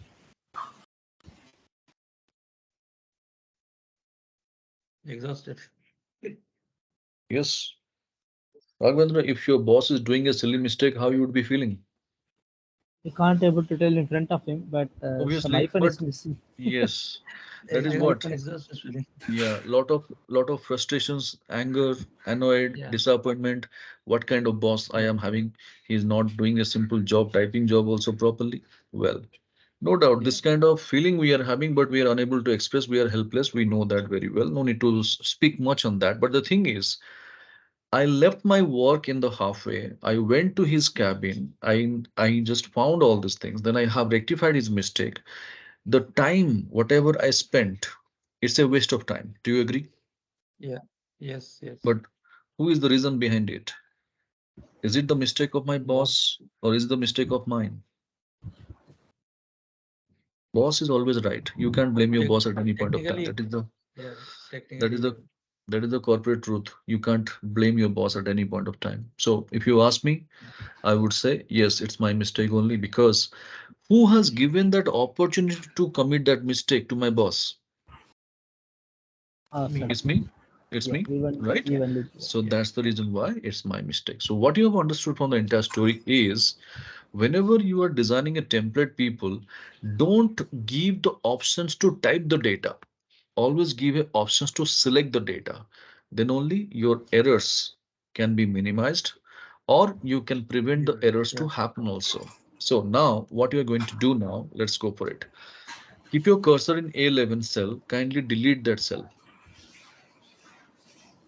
So Okay. here we are going to make our errors to minimize, or we are going to prevent our errors to happen, or we are going to prevent the people to do the data entry operation. So how to do that? By creating a drop down. So to create a drop down, people, you need to go to your data menu. We have a very beautiful option called data validation. Check it out. Yes. All Start details. working with me. Yeah. And when you click the data validation, this will take you to a data validation dialog box like this, where Settings is the first tab and it is demanding validation criteria allow it showing any value. We don't want any value to be accepted over here. So we'll go for the drop down and we'll create a list. List. List. Yeah.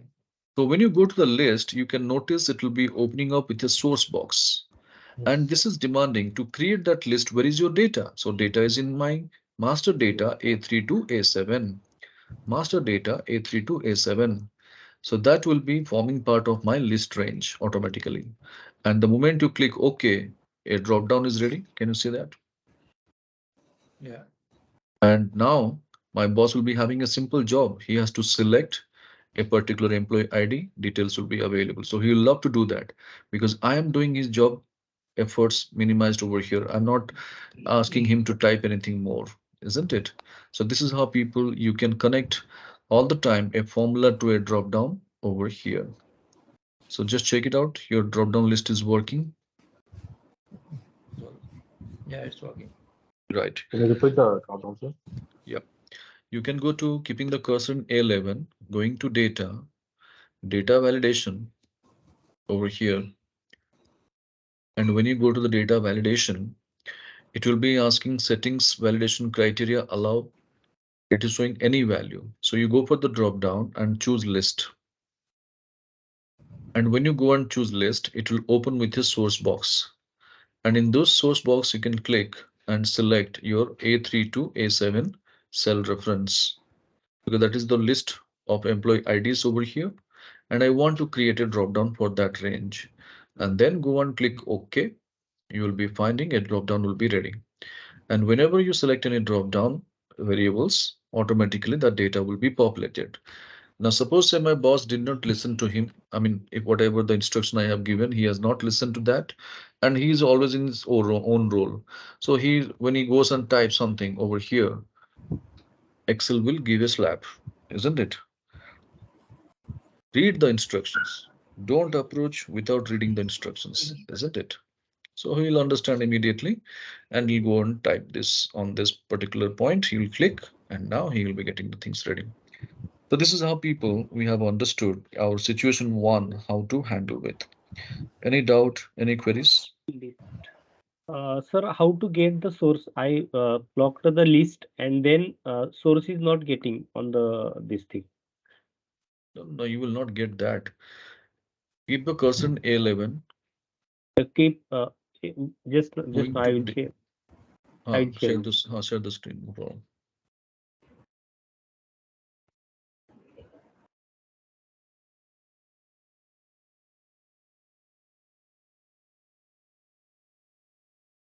All right. Anirudh, would you mind helping Pramod? Sure, sure. Yeah. Data Yeah. validation. Yep. You put the cursor in, okay, A11, okay, data validation. Go to the data validation. It is just under this remove duplicates. Go to the data. 1 minute, 1 minute, Anirudh. He has not shared his whole screen. Pramod, you please share your entire screen. Don't share only the Excel file or Excel window. Share your entire screen or entire desktop. That's why the data validation box is missing for us.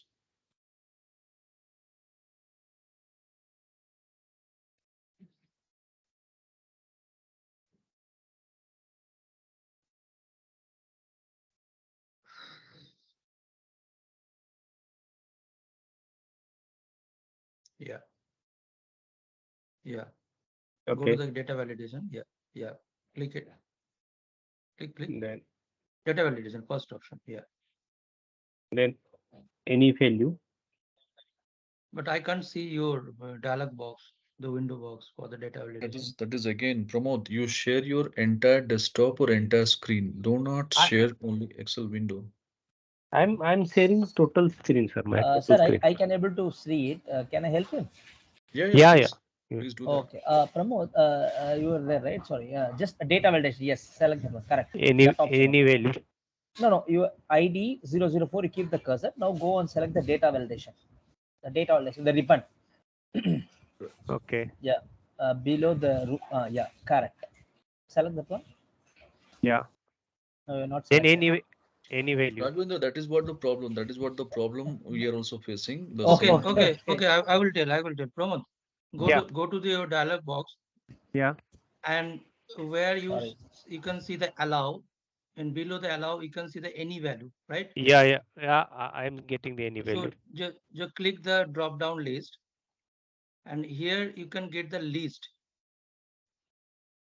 right? Click the drop Select down. the list. Select the list. Yeah, select the list, and then source window will pop up, right? Source. Yes. Okay. Okay. Okay. And here you just select the ID number, which is from ID 0012 to ID 005. Okay. Give that source. You just select from ID dash 0012 to ID dash 005. No, no, no, no, no, no, no, no. Only the column A. Yeah. Enter. Okay. And okay. Then you can get the drop down list. Yes, sir. I got it. I got it. Yeah. You got it? Yeah. Yeah. Yeah. Got it. Your voice is here. Okay, Got it. Pramod, you Okay. forgot something. Yeah. No. No. I just. I'm not this selecting the ID row No, of no, A that's fine. column. That's That's fine. That's fine. I mean, that's okay. But I said you forgot something because these guys helped you, right? yeah. Yeah. So you Yeah. must thank them, correct? Yeah. Thank you. Thank you. Right. Yeah. All right. So Sir, now, It's okay, no problem. no, sir, no, no, before that's a going to the minimum. scenario 2, Yes, yes. hello. Yeah, yeah. Actually, this if error, whenever we face some error, means by the time only we use the if function, right? Meaning, I need if not applicable should not come. In that case, I need to put as a 0 or nil or some true or false something. For that code only we using the if, right? This Right. See, previous we look up. yeah, I told you hash Yeah, NA, it comes only in case of absence of data. correct. Absence, or it may be not matching with the data properly, or it may not be of one-to-one match, could be the case also. So it may be coming up with this error. So these errors I don't want to show as hash NA because it leads to a lot of questions in the audience mind. Yeah, correct. Yeah. So what we want to do is, in place of those errors, whatever you want, either zero, hyphen, nil, not available, you can write it within two double inverted quotes by using if error. Okay. Yeah. Now, since we are working in a template, we are going for a blank cell. So blank cell Got it. purpose, two immediate double inverted quotes. All right, so now we are clear with our scenario one, people. We'll approach to scenario two. Same thing, just see, same master data we have. But right now we are looking for the details of ID 003. So name, department, position, salary, same thing is there. So how to write it? What should be the formula? Anybody quickly? Uh, this is in the VLOOKUP only. So we Okay, look up. right. Then Then lookup value this G code. okay. ID 003. Come on. So I should lock it to column lock. Obviously, I have to make it Log, ready. yeah, Then yeah. table array. Table array from A to E. A2. Select. Okay, A2 to E2. Fine. A2 to Yeah. E7. Right. I should lock it. Then column index number, Column in, yeah. Column. Column. column formula. Yeah. Bracket comma 0. So formula is ready only for a cell. Need to apply for rest shortcut. Yeah, Control control enter. enter. Control enter. And we have a problem. Oh,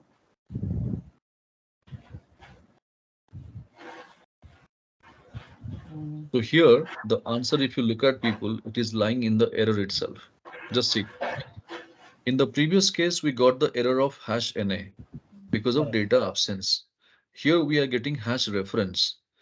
Though data is there, but we are not getting the answer. The reason is but I the think answer. this is Yeah. row. Should be No, no, row. no, no, no, Row no, no. function. See, row function, we will be typing for getting the data in down. Here we are getting the data in right only, Okay, so okay. column only, column Yeah, only. But the yeah, thing is, yeah. what it is showing, the reference, the column formula, the column index number is not referring to the ideal column. So if you look at, I am writing the formula in H column, right? In H column, Yes. we are writing the formula. So what is the Yes. number of Yeah, yeah. H? What is the number of H? 9. Two, H. no, A two, as 1, two. B as 2, C 9. as 9. Oh, 3, mm, H is 8. eight, eight. 5, 6, 7, 8. No, 1, 2, 8, 3. sir. If you go for Ah, column 8. Okay. Yeah, formula, yeah, yeah. Correct. it's giving me Eight, 8, eight, eight, right? eight. Yeah, yeah. But Ignore the ID one. Correct, correct. in my master data, name is in which column?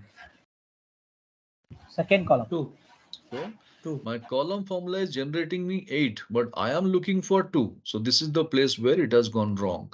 So what we need to do basically, we have to go for a simple logic of -6. Because right now I'm in 8 column, and if I deduct 6 out of it, is it going to give me the second column value? Yes, yes, yes. Now, control enter. See the beauty. So what you have understood, whenever, even if your data is in the same sequence, but you are trying to apply VLOOKUP between two different Excel files or two different Excel sheets. If your data is shifting, data location is changing, you should slightly tweak your data with the column formula. So give it a try and check it's working.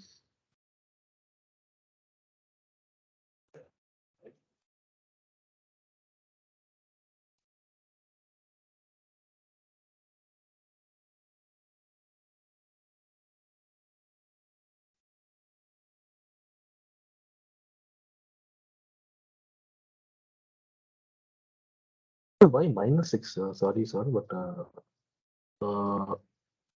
we are in the Okay. eighth column. Yeah, you are So in eighth column, right? But in your yeah, master data, name is in which column? name. Okay, okay, okay. Got it, sir. Second column. Right. So Right. That's why we are going for 6. okay, sir. Thank you. No problem.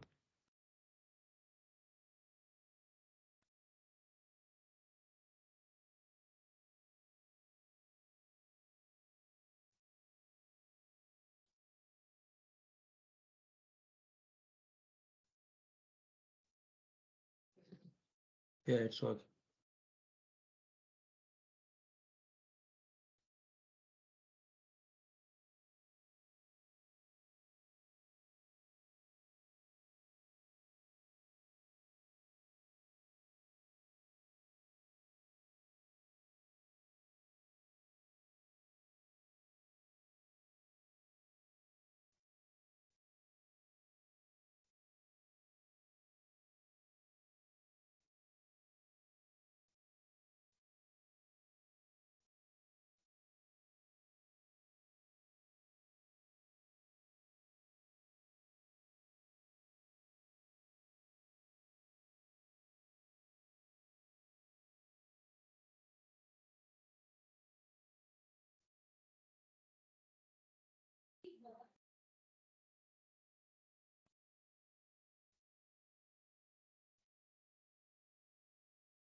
Hope it is clear, people. All of you are getting the things. Any doubt, any queries, anybody?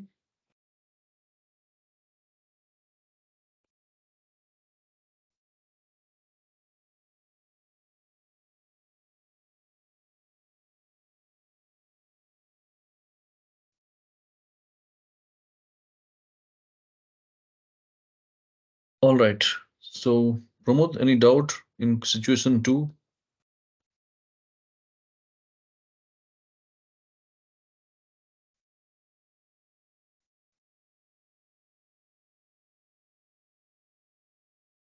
Okay. Now let's go to our situation or scenario 3, people. Here, same master data only we are going to consider, but now the situation is a bit different. We are no more looking for name first. We are looking for department of ID 005, then salary, then name, then position. So now if I'm looking for my VLOOKUP formula to apply, just say department, in which column it is there.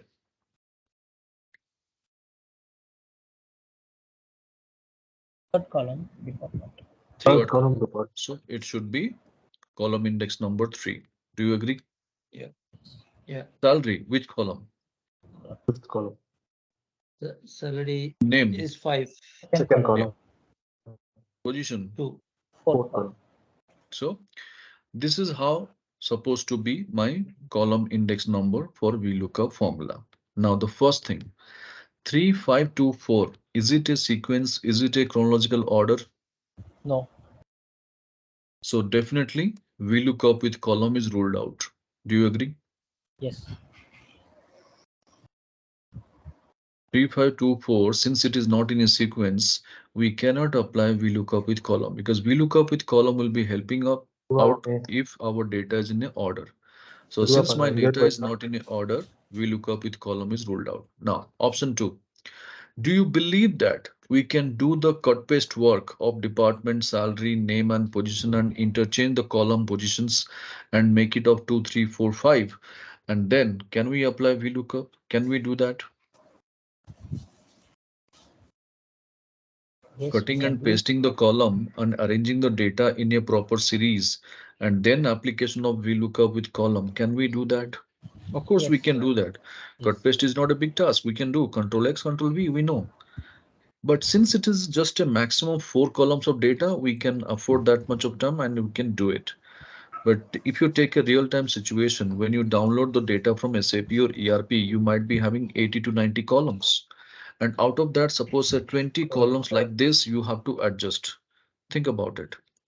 While doing the cut paste work, somewhere you will be lost. Yes or no? Yeah. Yes, yes, yes. So this option is also not a ideal one. Now, option 3. Do you believe that our VLOOKUP has the power to make our column index number dynamic like this? No. If that is the case, then why we are struggling over here? If VLOOKUP were having the power to make the column index number dynamic automatically, then we should not have struggled over here also, isn't it? So that option is also not on. Right. So bottom line is right now we do not have any solution for this. So what we need to do, people, we need to add more power to our VLOOKUP formula. So what is that power? Let's have a discussion. So start working with me. Select 4 to 5 row items towards down and take a cell naming called Jan and drag it up to December.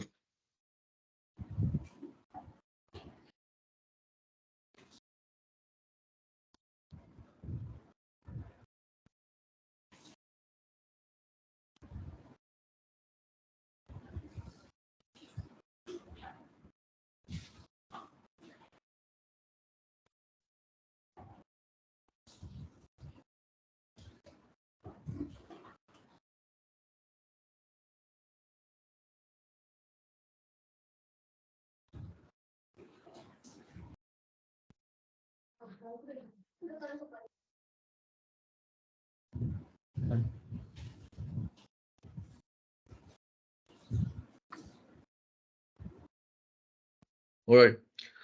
So now let us discuss something. No need to do anything. Just look at my screen.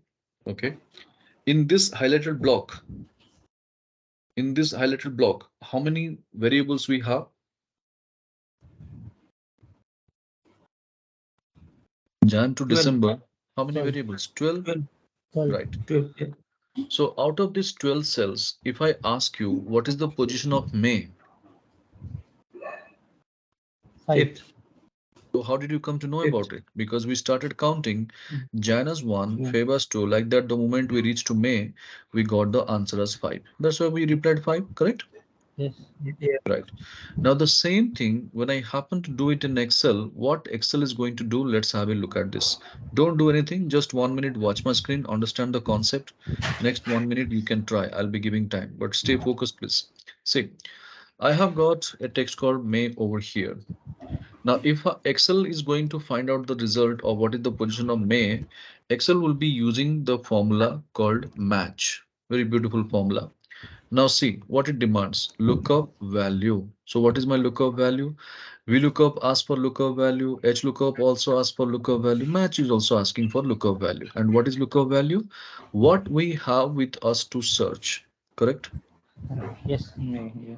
Comma. Then it asks us lookup array. Here we need to understand a very thin line.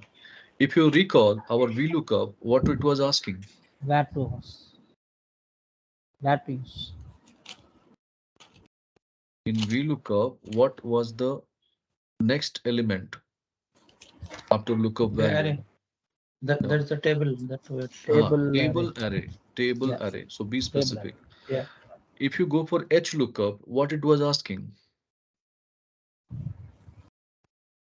Same table array only, Table array. Yeah. right? But here match formula is asking for lookup array. There is a difference. In Yeah. any formula of Microsoft Excel, if they are demanding array or table array, I repeat, if the formula is demanding array or table array, it is nothing but the combination of your rows and column. The combination of Yeah. rows and column. If the formula is looking up for a lookup array, then it cannot be both. It can be a complete column or a complete row. But in our case, how is our data? Our data is in a complete column. So I can take like this. So that is called your lookup array. So Uh, lookup array is nothing so, but, yeah, sorry, sir. Array, table array. You mentioned that combination of row and column. right, right. Then the other one. What's that? Sorry. Lookup array. Lookup array. Yeah. Okay. So when it is asking lookup array, it can be a complete column or a complete Complete. row. Okay. Cannot be both. Okay. Okay. Right. So since our data is in a complete column, I have taken this Jan to December as a lookup array. Now, comma. If you remember our VLOOKUP, HLOOKUP, it always ends up with exact match. So here also match will go Yeah. for exact match. Now can you see exact match purpose swings now 0. Right. Yeah. So I'll go for my exact match, and the moment I go for this is going to give me the results. Now what match formula does, try to understand. Taking the cell value as an input finds out cell location or cell position as the answer. Now see the beauty. If I go and change May to something called September, what will be my answer? 9. September. Yeah. 9. 9. Got it? If you go for December, 12. if you go for Feb, 2. if you go for May, did you get that 5? Sorry, sir. That you said the match formula was cell location and No, match formula will be taking the cell value as an input and finds out cell location or cell position as the answer. value as input, The value where the display location value where or the display has value. to be. Cell value as a input, the output is location or value. Okay. Yeah. So just for the time being, think that as a layman, match formula returns the answer in number. Just remember this much. I will correlate with Yeah. the best option. Don't worry. But first, try this match formula and just get your result. Is it clear? Confirm please in the chat box. Viper, yes. Yes.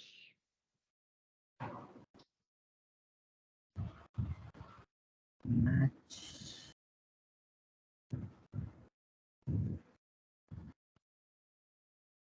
Match.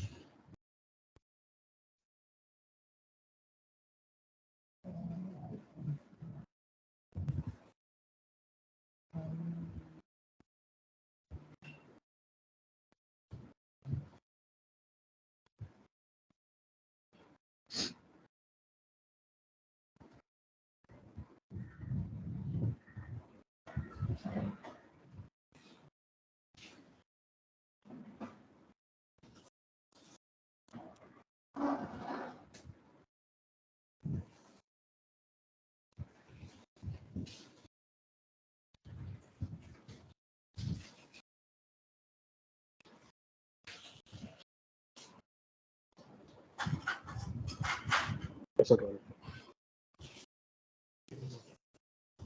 These people, anybody is not clear, do let me know.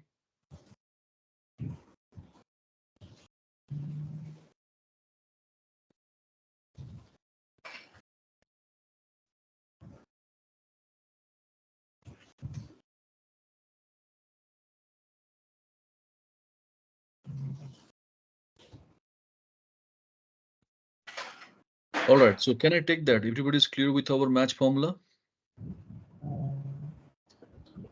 If you change the Yes, yes. month, like in I column, Mhm. so if you put September, because how it's taking, because for me it's not coming. Because you would have taken May month as a input from here. You should take May month input over here, not from the Oh, entire range. This is your lookup array. You should not take the lookup value from this array. okay, so I need to take I. Okay. Obviously. Hope it is working, Raghavendra. Just 1 second, sir. Yeah, yeah.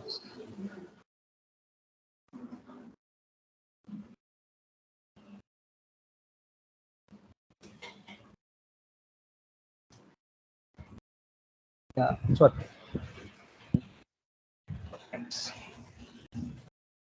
Fine then. So I consider that everybody is clear with our match formula application.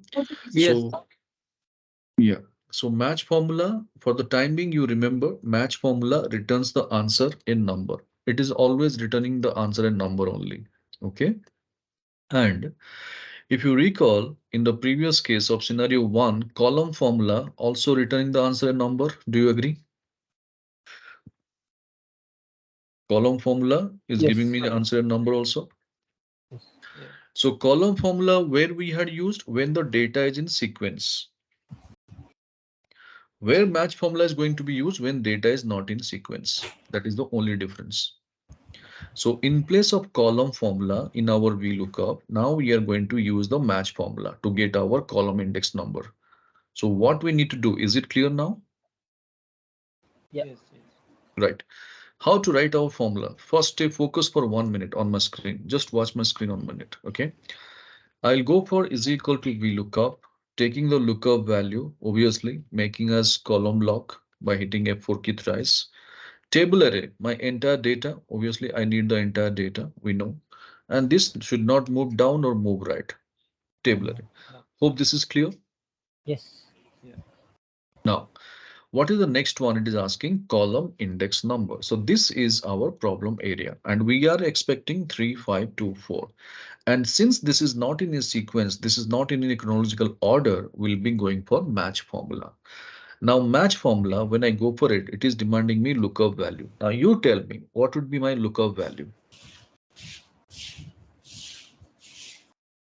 Uh, Three. this for Three 3, 3, 5. will be the lookup value. Lookup Three array. will be lookup value. Lookup array. Lookable is the department, that one. DPT. Department Complete column. row or column will come. So No, oh, we are lookup looking for value, default. lookup value. Lookup value is employee ID, right? This is what we have with us, right? Yeah. But Okay, that sir. is already given to VLOOKUP. Lookup value, employee ID is already given to VLOOKUP. Technically, we have nothing. We have nothing. But we have something to give as a lookup value. What is that? Can we take the department header Depend. as a lookup Yeah. value? Can we search the same as the lookup array in the first row? Yes, yes. Because lookup array is something, a complete column or complete row. So in our master data, all the headers are arranged in the top row, correct? So that's why we have Yes. taken the lookup array as the first row item. Now this range should not move down or move right. So we need to lock it, comma. How this match formula ends up with 0. Now let us go and discuss. Taking the department header, just watch my screen, taking the department header. If I go and search in this green color border area, how many cells are there? 1, 2, 3, 4, 5. Now department, what is the position of department? 3. 3. So my match formula is going to return me 3, that's for sure. Do you agree? Yes. Yeah. Is it the same number we were expecting the moment we started the discussion? Correct. Yeah. Yes. So match formula is going to Yes. give me as 3. See, match formula is giving me 3 as answer, right? But we are not writing the match formula individually. We are writing the match formula inside VLOOKUP. So, comma, VLOOKUP, how it ends up with? 0. So for exact match. Now formula is ready. Only for a cell. Need to apply for rest. Control enter. And our problem starts.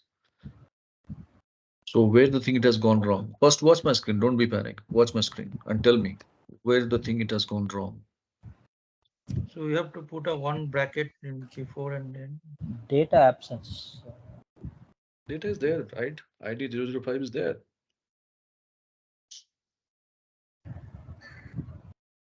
The, Part. in front we have to put a one bracket or no? No. Broad front Y bracket. They see. Match is closed. Match formula is started. Match formula is closed. VLOOKUP is started. VLOOKUP is closed. Oh, okay, okay, yeah. Mm, Match formula uh, gives the answer 3. is Array is locked. yeah, Lookup value is locked. Yes, what is the problem? no, H should be locked or Okay, H10. Suppose you are copying the formula H10 purpose, 10 should be locked. So F4 twice. I can take that that, should not be a problem. So even though I try hard, this is not giving the answer. So sometimes it is going to happen like this with you. Don't be panic. Even though your formula is 100% correct, you are not getting the answer. You will be coming across this kind of scenario a lot. So what I suggest is people calm down. Okay, don't be panic. Come out of your formula. Just go back and check with your data once. Whether any problem with the data could be the case, we never know. So now you just Yes. look at my case. You just look at my screen in this employee ID cell. How many characters are there? 6. Total 6 characters. six, If I six, go yes. on count, if I go on count, it is returning me 7. So what you have Space. understood? Space is there. No, no, Space no. is there, some space is Do not be so judgmental immediately. Okay. This is a message. There is one unwanted character. Okay. It may not be a space. Looks like a space. It may not be a space. It need not be a space also. There might be some other characters. So if there is an unwanted character, it seems like a space. If it is a space, how to remove yeah. that? There is a formula called trim. Trim. So trim is the formula which will be helping us to remove the unwanted spaces from the cell, though it is in the beginning or at the end or in the middle. Now, this is return the value, but I'm not sure whether it is clean the data or not. But to check the same, again, I'll go for len formula. And when I go for it, is it returning me 6? Yes. So now I'm confirmed that there was a unwanted space. Hope it is clear what is len Okay. formula and what is trim formula. But now the question is, you must be thinking, Prabhas, do I need to first clean my data, then I should go and apply the formula? No. This is just for the understanding. If your formula is not working at any point of time, you should check at least once your data. But now we have confirmed that our data is uncleaned. But we no need to go for a data cleansing action separately. We are going to make our formula efficient enough in such a way. First, it will clean the unclean data, and that clean data will be taken as an input in the formula. Now, you please look at my formula. Which element is uncleaned? We have identified. Look a value. What is that reference? G11. G11. Dollar G11. So entire dollar G11 will be putting it across within trim formula. Job has done. So I no need to go for a separate data cleansing action.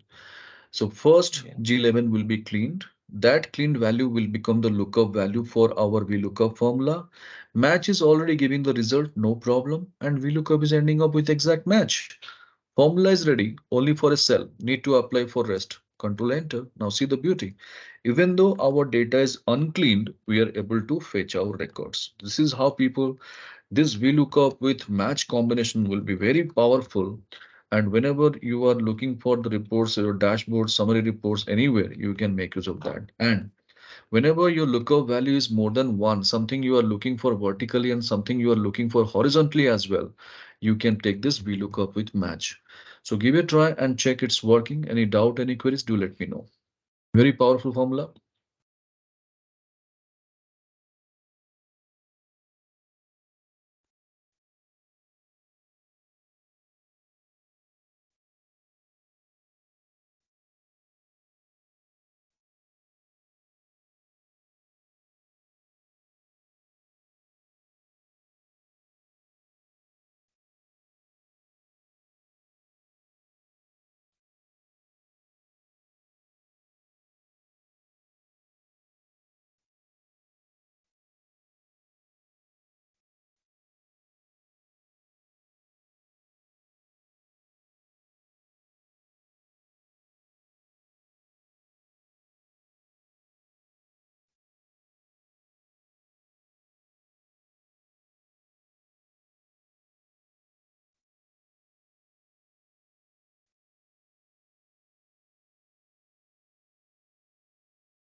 Yeah, it is done.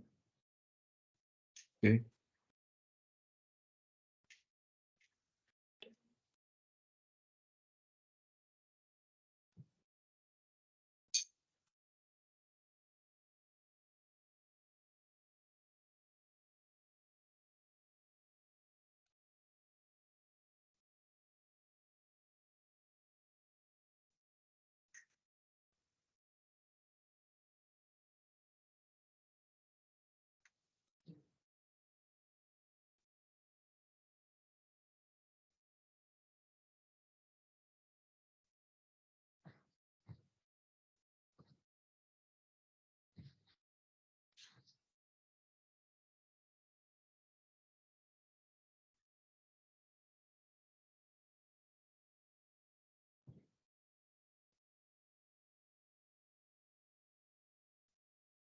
Anybody is facing any trouble? Not clear, or logic is not understanding for you?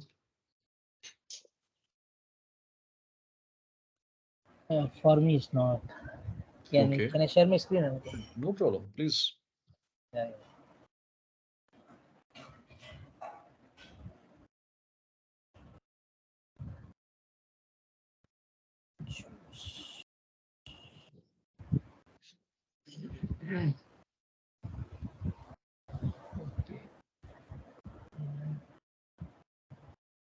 Okay. I can see my screen. Yeah, you type the formula. Let's see what's the mistake. So, Anirudh, could you please help Raghavendra? Yeah, yeah, sure. Put first trim formula. Trim, no, trim. VLOOKUP, then trim. Trim.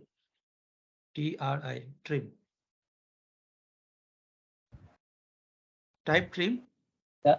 Raghavendra. Yes, yes. Yeah. Now, So now select the lookup value. Yeah. And just lock the cell without with this F. Yeah. Yeah. comma. Oh, it's gone. You have deleted. Again, you do this. Yeah. Just lock the G. Okay. Bracket close. Bracket close. Comma. Closed. Okay.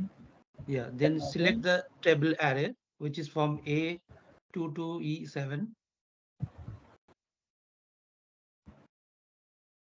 E7. Complete. Yeah. Lock the Then cell. match. Yeah. And then match. Yeah. Lookup value is Department. D. Yeah. Okay. Comma. Yeah. Comma. And select from ID. That is yeah.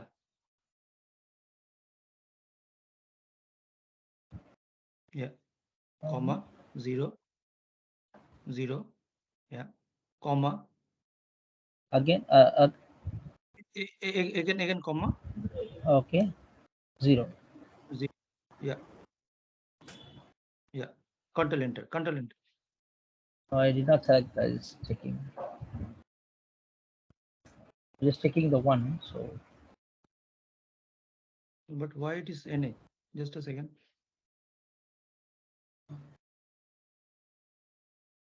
You're supposed to dock G11. Yeah.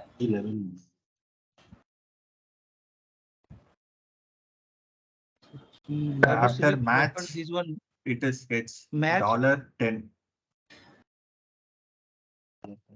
No, you don't need to put the dollar as well. You can leave it. The Here, H1. H. You can remove the dollar. Yeah, not required. And Not before required, not 10, we required. have dollar. Before 10, we have dollar. F4. You're locking. Talking the number 10. Okay. Yeah, but This is where okay.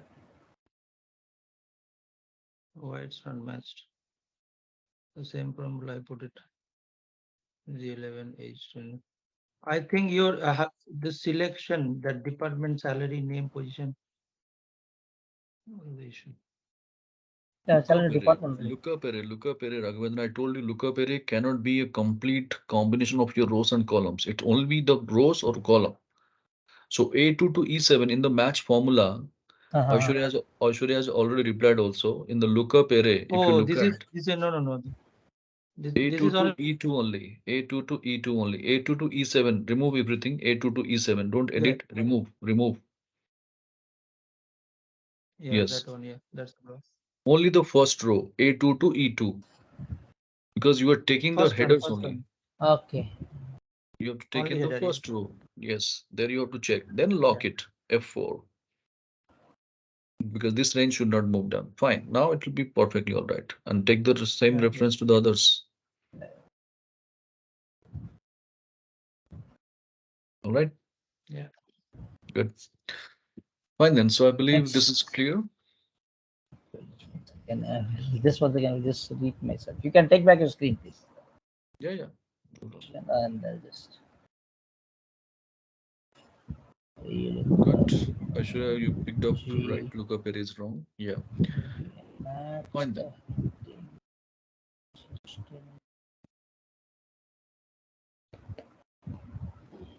Okay, I will All work right. out on So this. yeah, taking the live data, keep practicing about all people. Okay. This will be very, very essential. And as I told you, while designing the dashboard, summary report, templates, and all these formulas we need the most. And we look up with column, we look up column with if error, we look up with match, we look up with trim, and how to go for all these formulas. We have got a basic understanding. All right. Now, kindly save all your workbooks, people. With this, we'll go for a short break. So in my system, it is 3:58.415 again. We are going to catch up. So have a brisk and come back soon. We'll discuss the rest. Yeah. Okay.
Okay, how about Pramod, Aishwarya, Pavitra? Are you there?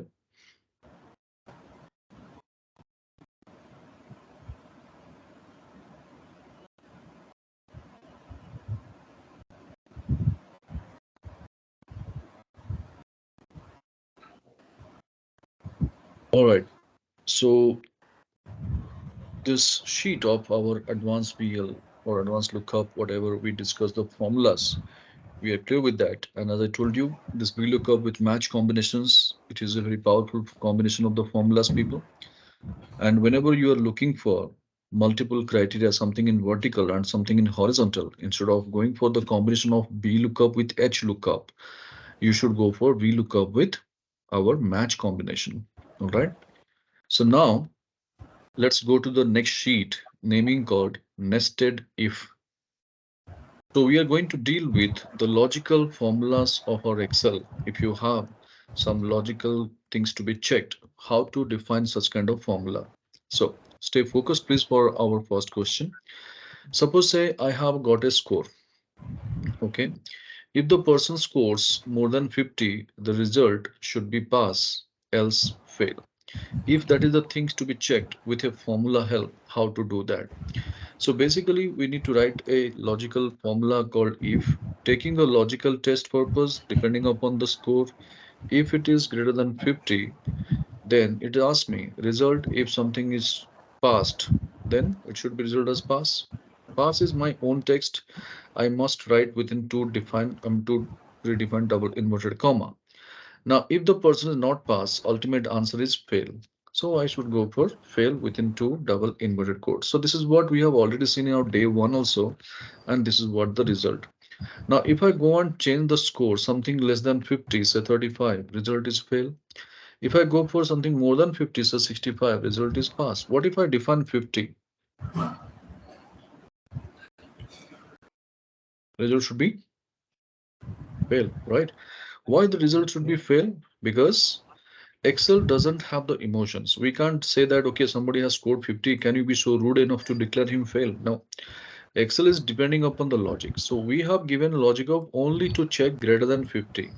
What if something is equal to 50? So we should define it properly, greater than equal to. So that makes our condition more specific. If suppose somebody is scoring 50 or more than 50, result should be pass, else fail.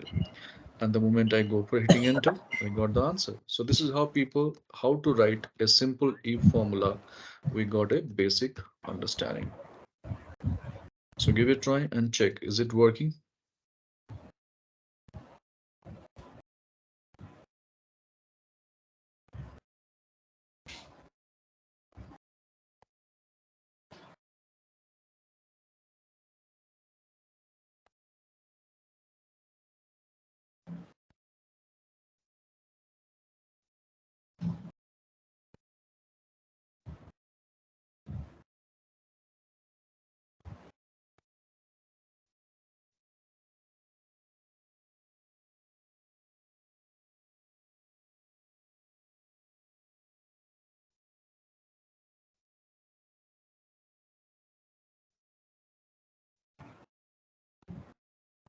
Yeah, it's working. Right. Anybody is not clear what we have designed the formula?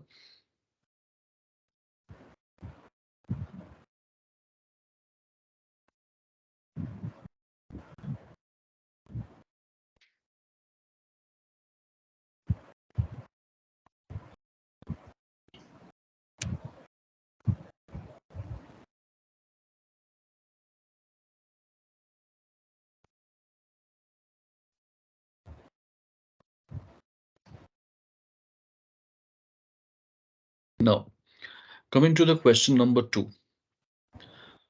Take a look, please.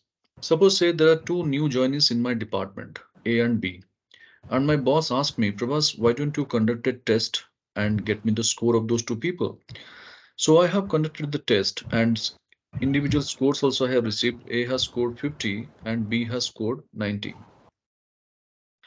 Now in this case, where I'm just checking out the score, my boss has passed a statement. What is that? Score of A is greater than score of B. So 50, is it greater than 90? Yes. 50, is it greater than 90? No, less than.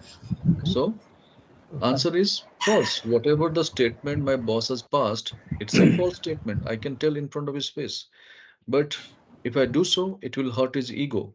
I don't want to take that risk. Whatever the statement my boss has passed, that I want Excel to check and get the result. So whenever you want to check a statement status, what should be my formula? Again, we can go for a if formula. And what we need to check, score of A greater than score of B. This is what the statement we have to check. Now, comma, if this is true, then the answer should be true. So true is our own text. We should write it like this.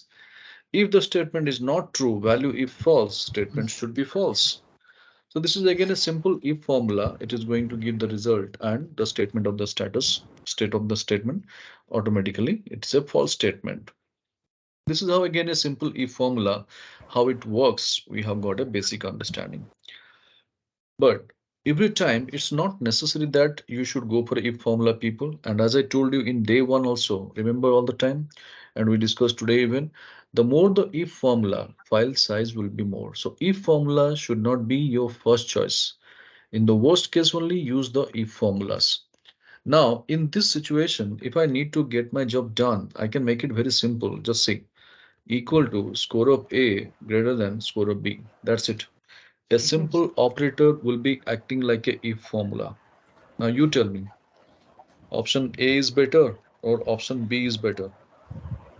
Option B is better. It's easy. Definitely. So simple, when a simple operator is acting like a if formula, then why we should not opt it? So this is how, people, you have to be always careful whenever you need to check a condition. And if your conditional statement answer is confined to true or false, always depend upon the operator.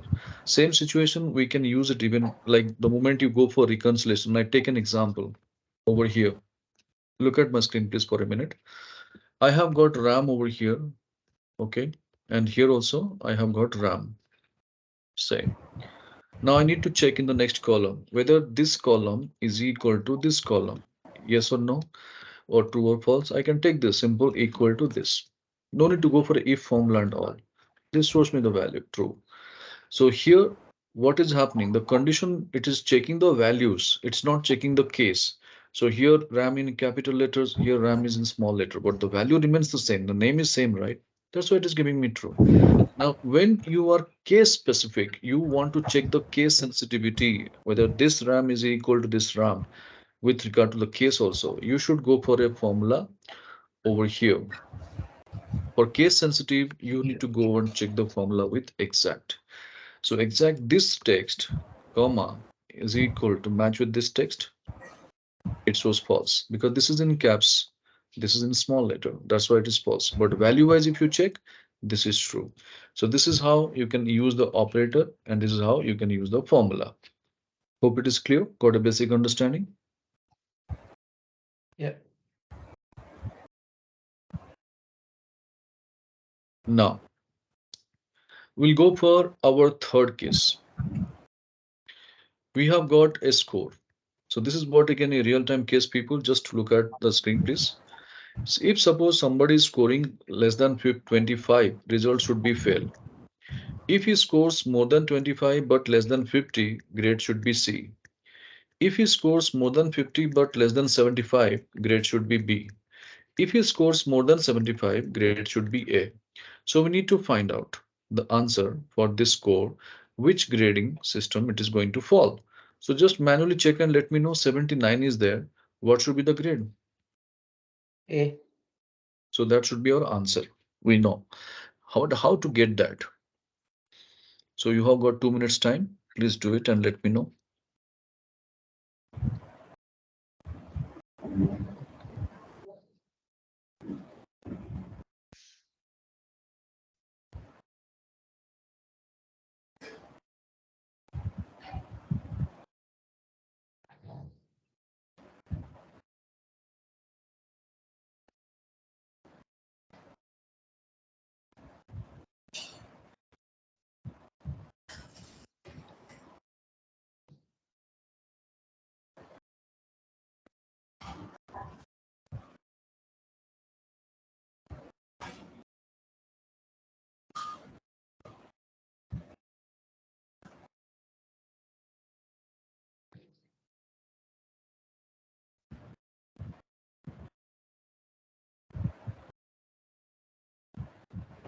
Sir, I didn't get it.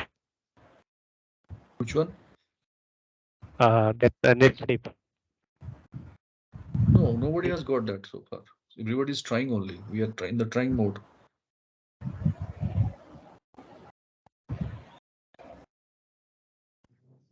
Answer should be A, we know, but our formula should check the answer.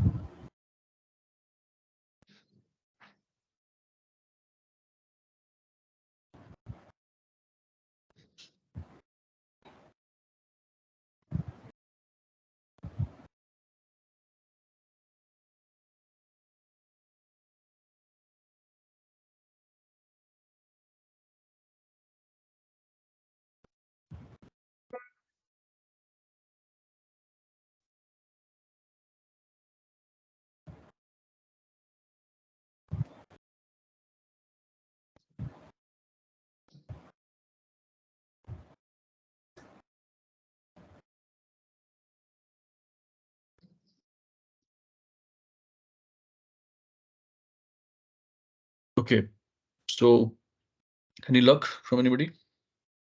Yeah, I'm doing just a second. Give me Mhm. just a few seconds. Okay, okay.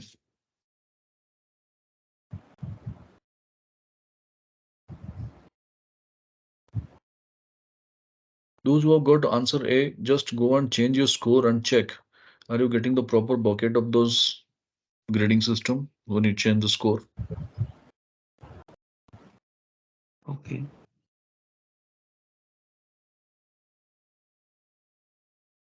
No, it's not working.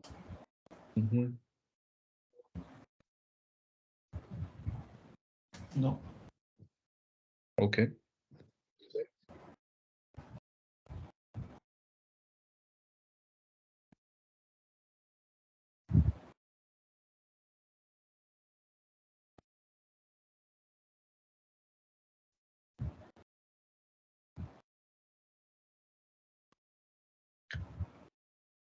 Fine then. So in this situation, people, why we are facing a trouble? Because we know how to write our if formula, right? Yeah. Then why we are facing a trouble? Because our approach is wrong. So in this kind of situation, people, we always struck. And we keep doing our R&D or different combination combinations. If you get success, that is what by fluke we get it, but we never try to understand what kind of logic we had applied over there. So that we should avoid going forward. And what should be the approach? How to avoid that common mistakes what we do while writing our logical functions? Today we are going to explore. I'll make your job very simple. Just say, if this kind of situation is there, first make a count how many conditions we have. 1, 2, 3, 4. Total Four four, conditions. four conditions. Four Well, conditions. Four. right. Think like a layman. If I need to write one condition, I need to depend upon one if formula. So four conditions are there. I need to write four if formulas. Clear? Yeah. But I need to write four if formulas if I'm writing the conditions in four different cells. But I am writing now the formula in one cell. So all the four if formulas I need to write in one cell. Is it clear? Yes. Yes. So in that case, how to start with? First, you make a count total number of condition, that is four. minus 1 means total 3 if formulas you must write. This is our step 1. Now, how to write 3 if formulas in one cell? You should follow a rule. The rule says that there should be a proper logical flow of your conditions. What is the meaning by a proper logical flow? Like there should be an order, either ascending to descending or descending to ascending. The other way, you can start from fail, you can end up with grade A, or you can start from grade A, you can end up with fail. But there should be a proper flow of the logic. So let's start with just 1 minute, watch my screen. I take if, taking the score less than 25. If this is true, formula is demanding. If this is true, what would be the answer? Fail. It should be fail, right? Yes, sir. Fail. Right. Double quotes. So within fail, within two double inverted quote, I should write fail. Now, what is the formula? My formula is demanding value if false. So if this person is not fail, what should be the ultimate answer? Pass. C. Pass. Then our problem starts there. If the person is passed, we have to find out the right category for the same. Now, since we have to follow the proper logical flow, if the person is not less than 25 over here, say, sorry, if it is not less than 25, definitely it is more than 25. But what is the next Yes. possible category we need to check?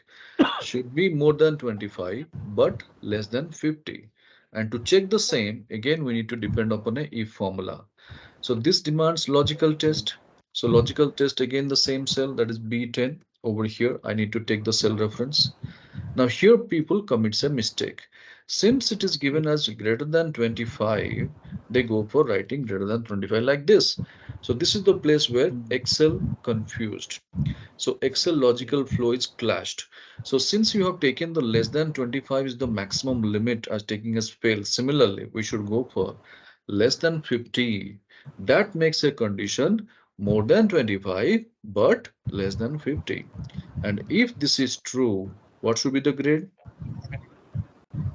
Grade C. C, comma. If this is not true, then what is the next possible category? Maybe grade B.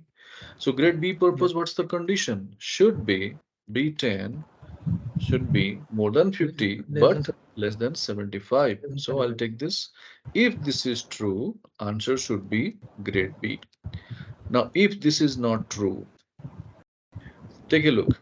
If the person is not failed, neither falling in the category of grade C nor falling in the category of grade B, if none of these conditions are true, what's the ultimate answer? A. So we no need to go on further write if formulas. We can simply write within two double inverted quotes A. Now just read my sentence. How many if formulas I have written? Three. 3. So as we discussed initially, 4 minus 1. So total 3 if formulas we have written. And as we know, Yeah. when the if formula is open, all the formulas are open. Ideally, we should close the formulas. How many if formulas open? 3. 3. So 3 close 3 brackets we have to brackets give. open. Right. Now see the beauty. So this is how people, whenever you write multiple if statements in one single cell, that becomes your nested if.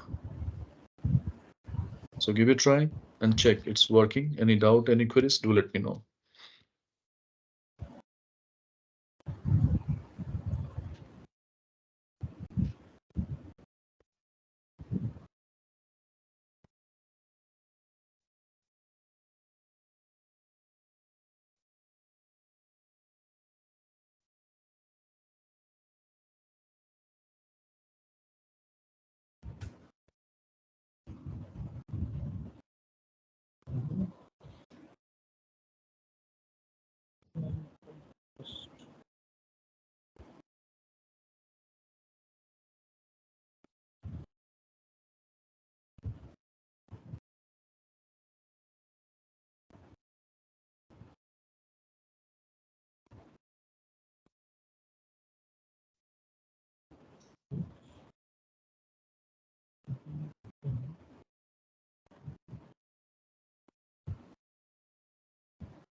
Yes, people, is it working? Yeah, it's working. Any doubt, any queries from anybody? Yeah, it is done. Okay. Yeah.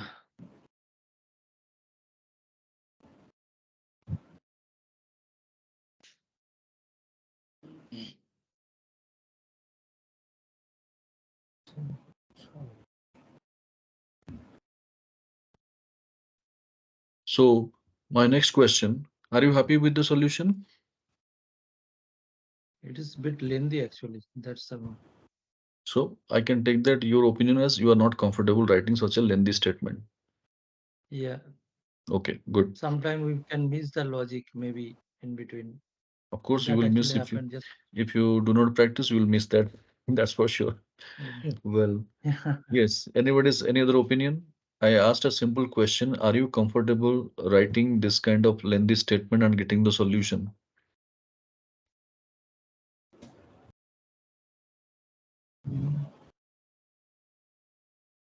So I guess except Anirudh, rest of people are very happy. Working on that 1 second, sir. Okay. Tulsi Ram is also not happy. Fine. Great. Ashura is also not happy. Good. You should not be happy. Trust me, because that helps you to explore something better and some polished things or some refined things. Okay, Pramod is also saying not happy. Then what is the choice we have? Did you remember we Try discussed another. something about VLOOKUP with approximate match? Yes, yes. Can we create this kind of matrix and get our job done by VLOOKUP with approximate match? This is what we discussed, right? So you have a solutions always with you. Only thing is you have to connect in the proper place. So whatever we discuss, people, this kind of logical statements, instead of writing that, always prefer to go for this kind of VLOOKUP with approximate match. This is one solution we have.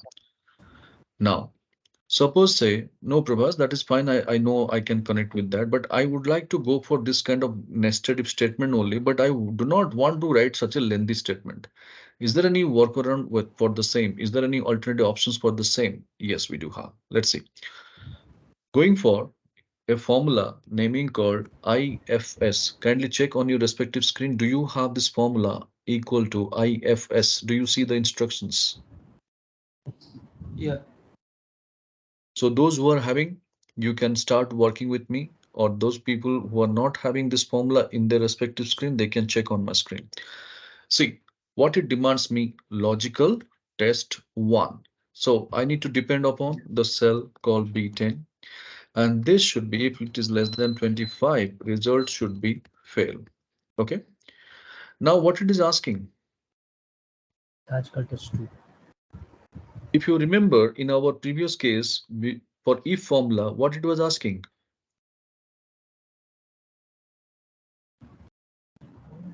value if true, immediately it was asking value if false. Remember? Yeah. But Yeah. here there is no more false. It is directly asking for the next logic. So we need to go for next logic Yeah. to check, like B10 less than 50. If this is true, grade C, comma, again what it is asking. Next logic. So what is the next logic? Again, B10 less than 75. Less than If it 75. is true, should be grade B, right? Comma. What's the next one now? A. No, A. you can't define directly A. This is not a value if false. Again, it is asking to check the next logic. So what is the next logic? Greater than B10 75. greater than Yeah. equal to Greater 75. than You have to equal define to that. You 75. should Yeah. not forget. So if this is Yes. true, then grade should be A. Now, A. how many if formulas? Only one. So only one bracket close. Did you reach the Yeah. same result? So this is how, Yeah. if you look at which one is giving more clarity, easy to understand, the option 1, option 2. Option 2. So if you are working with your higher versions of Excel, this is what the beauty, you can make your job easy. So I'm writing ifs formula. Just try this and check it's working for you.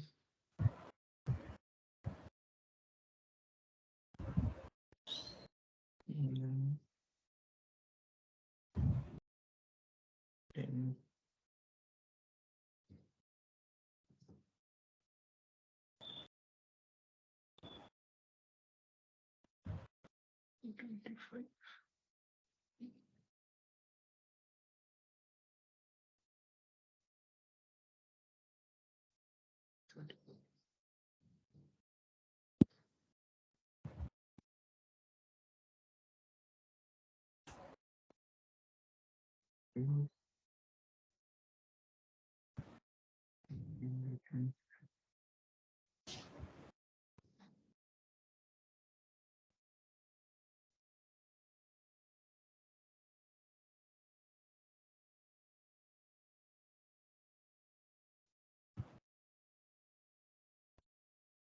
Yeah, it's working. Good. So this is how people you have to take the live case studies from your place and try to implement. If you have any point of time, any doubts, queries, you're unable to customize the formula, you can very well drop me a mail with your sample data. I'll be guiding you with the right formula. Don't worry. But before that, practice is very, very essential. And understanding the logic is also very, very essential. You have to keep working with that. Okay. Now, once we have done with this over here, let's go and discuss what are the other logical formulas we have in our Excel and how to use it. So here, there are two other logical formulas over Excel we have called and or formula. So this formulas comes into picture whenever you check more than one condition over there. Now, what and formula does, it checks all the conditions. If all the conditions are true, then only the answer will be true in place of and formula. But what or formula does, it checks all the conditions. If any condition is true, the ultimate answer is going to be true. It will be more clear when you go for a small example. Just see. 1 minute, watch my screen. I'll go for an AND formula, taking the score of A from the second example. I will do the test. Okay. Is it greater than 30? We'll check that. Now it is asking logical 2 also to be checked. So I'll take score of B less than 60. That also I'm going to check. 1 minute, watch my screen. Score of A 50. Is it greater than 30? Score of A is 50. Is it greater than 30? Yes. Yes. So answer is technically true. Score of B 90. Is it less than 60? Yes. True. No, no, no. Check. Score Okay. of B is 90. Is it less than 60? No. No. So answer is False. technically false. False. So one is true, one is false. We are operating in and I told you and purpose all the conditions are to be satisfied. Since one is not satisfied, what will be the answer? False. We got it? So False. this is what basically your and formula. So give it a try and check the logic.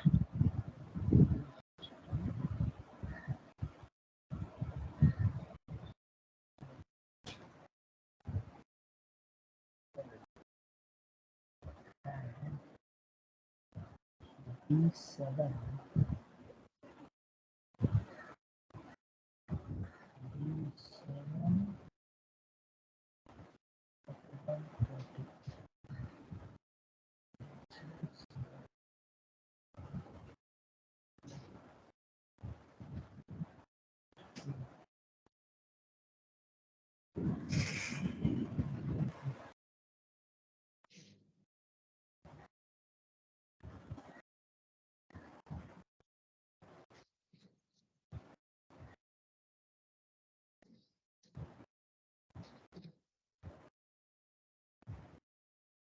For R also, sir. Yes, Vignesh? And did for R also, sir. No, I'm not getting what you're getting the answer or you're having some issues. No, I got that. Okay. Now, coming to the logic to check of OR. Same thing we are going to do, people, but we are going to check now with our OR formula. So see, same and formula, I'm just changing to OR. Logic remains the same. Now, score of A, 50. Is it greater than 30? Yes. So Yes. answer is technically true. Now, Excel is not going to bother about checking the rest of conditions. Since the first condition itself it is satisfied, OR formula will be giving the answer true. Just see, we got it. So this is what basically your OR formula. So what OR formula does, whenever you write multiple conditions, if any condition is satisfied, OR formula will be giving the answer as true. But AND purpose, all the conditions are mandatory to be satisfied, then only the answer will be true. If any condition is not satisfied, answer will be false. So these are the logical formulas we have basically, people, and we have understood how to write this and how to write our nested if formulas over there, and how to make some improvements by writing our ifs formula over there. Only if you are there in 2016, 19 and Office 365 versions or 2021 versions, only you will be finding that. So this is the story of our nested if. Any doubt, any queries in this sheet, people? For and what you say, sir? For and For and all the conditions are to be satisfied. If any condition is not satisfied, answer will be false. in or like not to satisfy any condition. In or any condition is satisfied, answer will be true. If any condition is not satisfied, suppose all the conditions are not satisfied, that is logical answer will be false only, right? Yeah. Yeah. And so if you are working with multiple condition, any condition is satisfied, answer will be true. That is what or. So basically in one line, if you want to say when the conditions are mandatory to be checked, you should operate with AND formula. If any condition is optional, you should go for checking with OR formula. Yeah. Sorry, sir, can you repeat again? I just if Right. If all the conditions are mandatory, suppose you have multiple conditions and all the conditions are mandatory to be passed, uh, then you should check with AND condition, AND formula. If you are working with multiple conditions and all the conditions are optional, then you must check with OR formula.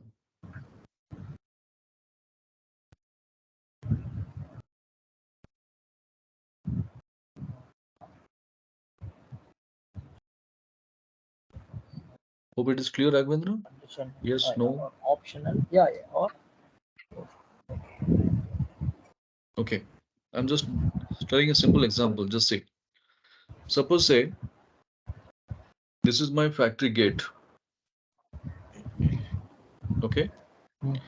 And this is the department I am working, my department.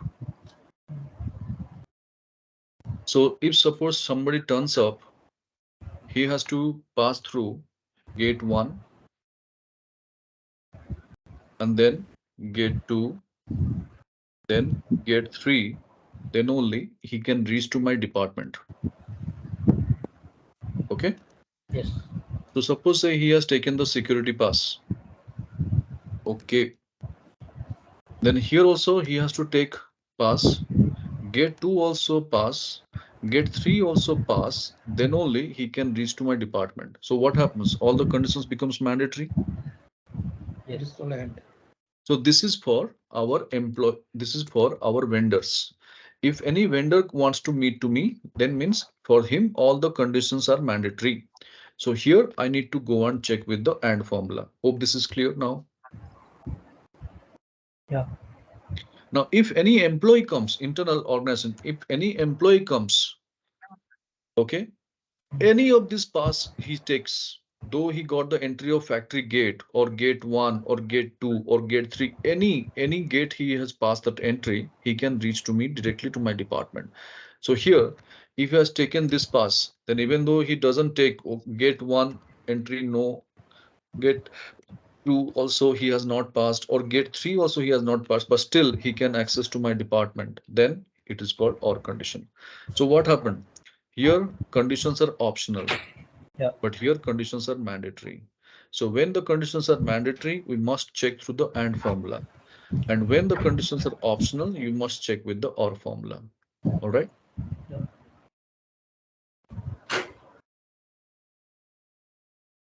fine. So now people, we are done with our nested if. Let's go for the next sheet called sum and count. So here we are going to discuss some aggregate functions which will be helping us again creating some dashboards, designing some templates or summary reports, how to deal with the same. Let's have a discussion. Over here, people, if you look at, we have got some employee related records like date of training, name of the employee, division they belong to, salary they draw, and the training expenses incurred upon them. The complete details are there. So we need to take all these 5 columns into consideration and we need to answer all these 6 questions. Okay, so let's go for that. First one, count occurrence of division HFD. So which column you have to deal with? Anybody? Division column. So we need to do a check See, how many times HFD is appearing. We have to make a count and we have to state the result. Do you agree? So yes. basically we need to do a criteria based counting. And when you happen to do a criteria based counting, we have a ready-made formula naming called count if. What it demands, it asks me for the range. So range is our division column I will be taking. Then it asks me criteria. Criteria is HFD. How to define within 2 double inverted quotes, we can define HFD. So this is how the formula, the moment you type and hit enter, this is going to give you answer of 28. So this is called people how to do a criteria based counting by using a formula called count if. Kindly check it out. Did you receive the same answer?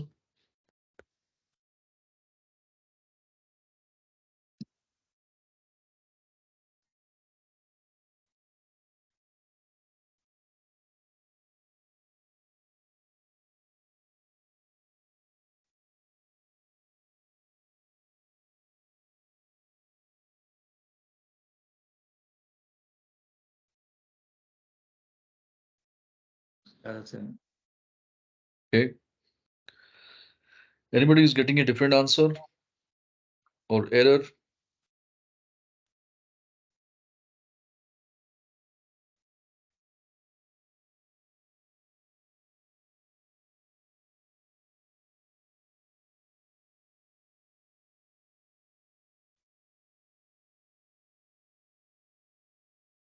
All right.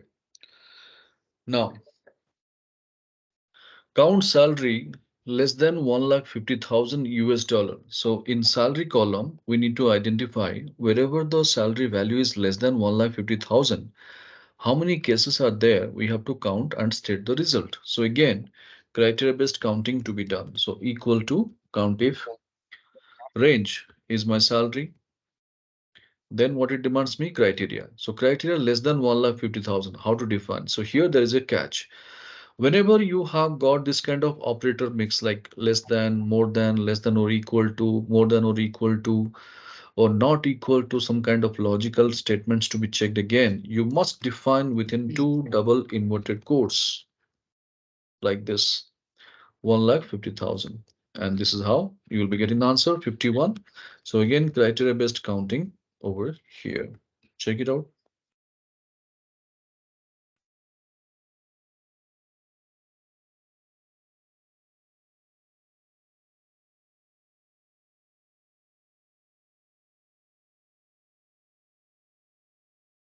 Yeah, 51. Good. Anybody's getting a different answer, people?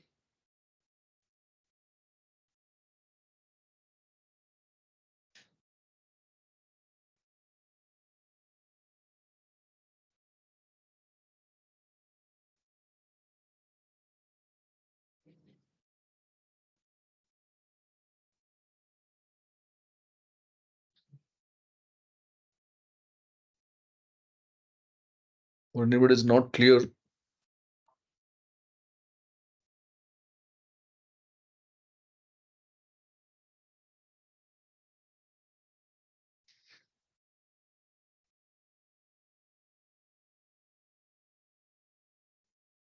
All right.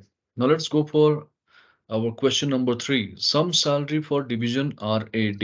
So first we need to check in division column.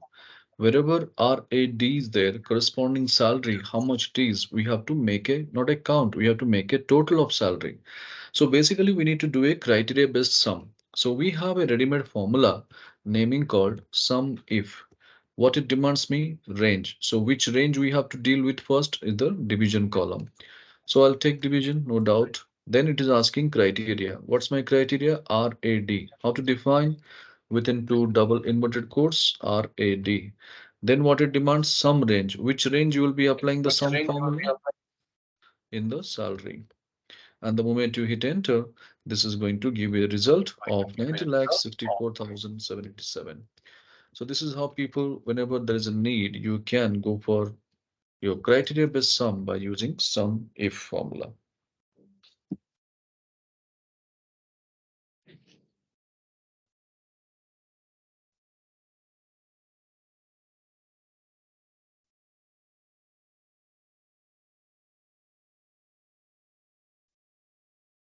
What do you use of this? So can you just repeat that bad rate?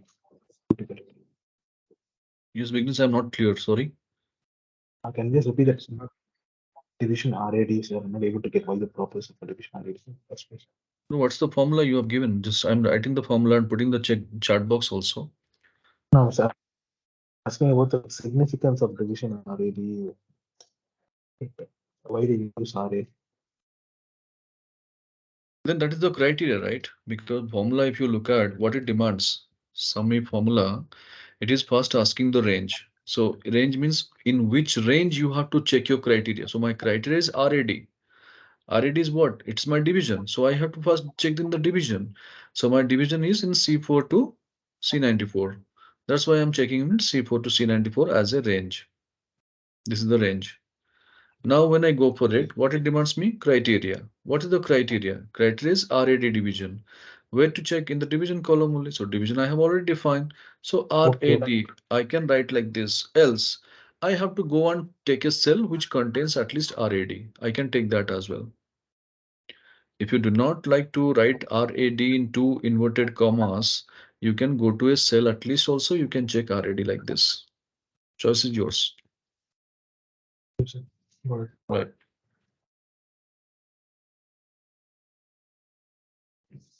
All right. So question number 3, answer. Is it clear for everyone? Anybody is not getting a different answer? Do let me know.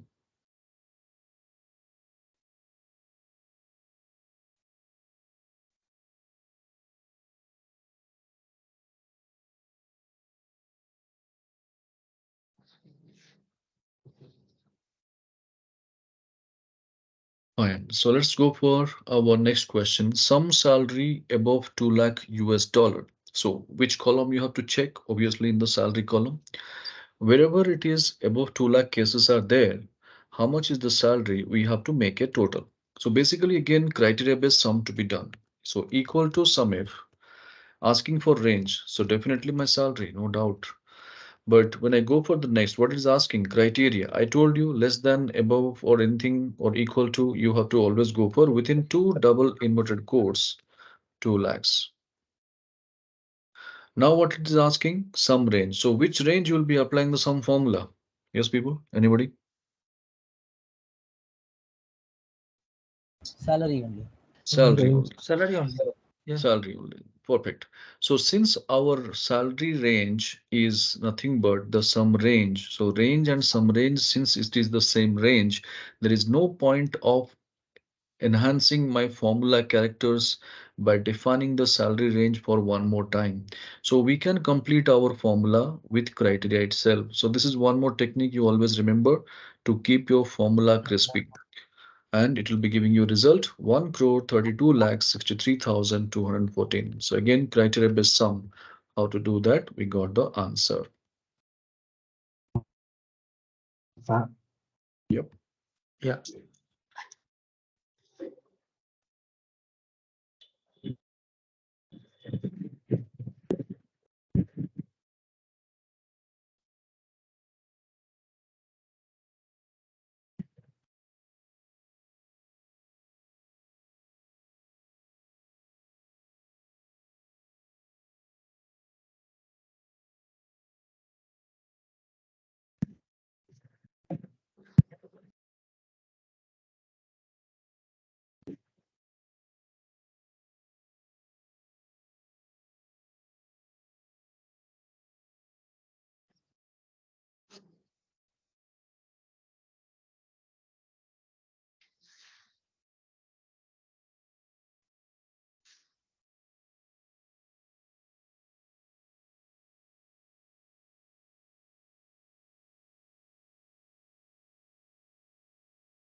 All right, people.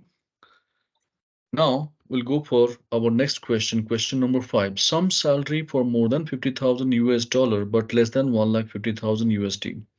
So basically, we need to deal with our salary column. Wherever it is more than 50,000 cases are there, that we need to identify. Again, wherever it is less than 1,50,000 cases are there, that also we need to identify. And that complete section only we have to make a total of salary. So basically here we need to do a criteria based sum. We are pretty clear, but how many criteria we have? More than one. So basically when you have more than one criteria based sum to be done, we cannot use sum if. We have a very beautiful formula naming called sum ifs. Very powerful but bit peculiar. So please stay focused and see how this is working. So when I go for sum ifs formula, this demands me some range. Okay, so which range you have to apply your sum formula? Anybody? Salary. So we'll go for our salary and we'll select like this. No problem. Now, what is the next one? Criteria range 1. So now you tell me what would be my criteria range 1? Double quotes So greater than 5 lakh, greater than 50. 50,000. Okay. So greater than 50,000 USD should be my criteria range 1. Okay, I take that. And after that, what we have? Criteria. Oh, sorry. Right. No, criteria is greater than 50,000. Criteria. Some range taken. Criteria underscore range 1. Criteria 1. Criteria So one for Criteria are 50, there. greater Yeah, than two 50,000. criteria are there. One is the criteria range is like 50,000. More than 50,000. The criteria two is less than 1,50,000. no, just stay focused. As I Yeah. told you, this is a very beautiful and powerful function, but bit peculiar. Here is the case people commits a mistake. So as you immediately said, more than 50,000 should be my criteria range 1. That is the mistake. So this is your criteria 1. More than 50,000 is the criteria Yeah. 1. But it is Oh, asking where you are going to check that. More than 50,000 cases, in which range you will be checking? Some In the salary. salary. salary, In the salary. Yeah. salary. Salary. So that should be your criteria range 1. Okay. Now, what is the next one? Criteria 1. Criteria. Now, as per the question, what is the first criteria? Greater than Greater than 50,000, 50,000. comma. Now, what's the next one? Criteria range 2. So as per the question, less than 1,50,000 is the second criteria. But where to check? Again, Salary. some. Again, salary. Salary. So we'll go for salary over here. And this is demanding me criteria 2. So criteria 2 is less than 1,50,000. So this is how people, whenever you go for operating with multiple criteria based sum ifs is going to help you. Very powerful formula. So give it a try and check it's working for you. Any doubt, any queries, do let me know.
Clear? Working for everyone, people?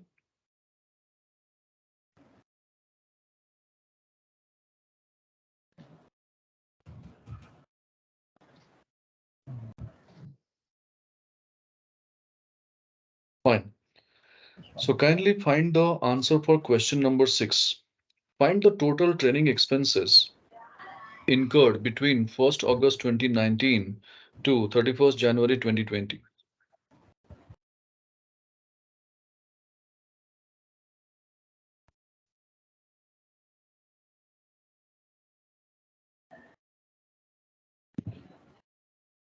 Here also you can use sum ifs.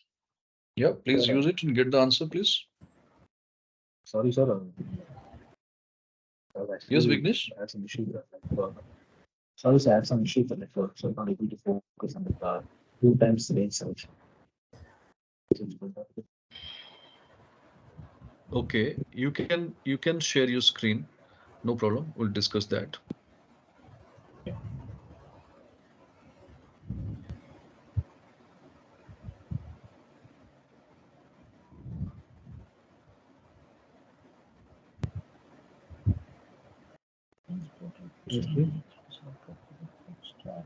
Yeah, now we can see.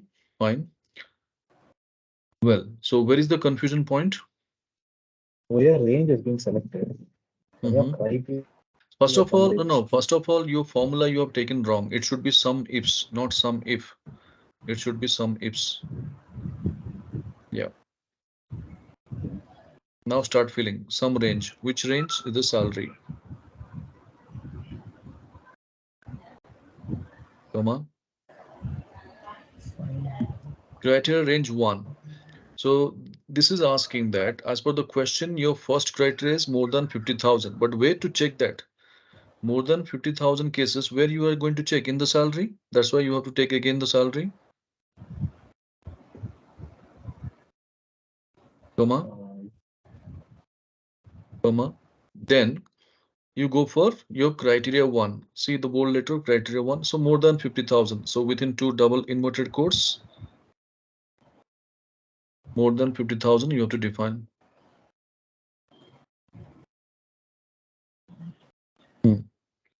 Then comma, criteria range 2. So whatever your second criteria, like less than 1,50,000, where to check that? Again the salary. That's why you have to select the salary. Comma. Yeah. Now going for less than 1,50,000 within two double inverted quotes, less than 1,50,000, you can define that. less than that. Yeah, because that is what second criteria is. And you'll be getting the result the moment you hit enter. Okay. Right. You have not activated your formula bar. Go to the view tab. Your formula bar is missing. View tab, formula bar. Check the formula bar. Yeah. That's the reason I'm actually searching it. Okay, no issues. That is from yesterday. Probably pivot table case you have not activated. Could be the reason. Yeah. All right. So I believe now you're able to get the answer for question number 6, people. How about that? Mm.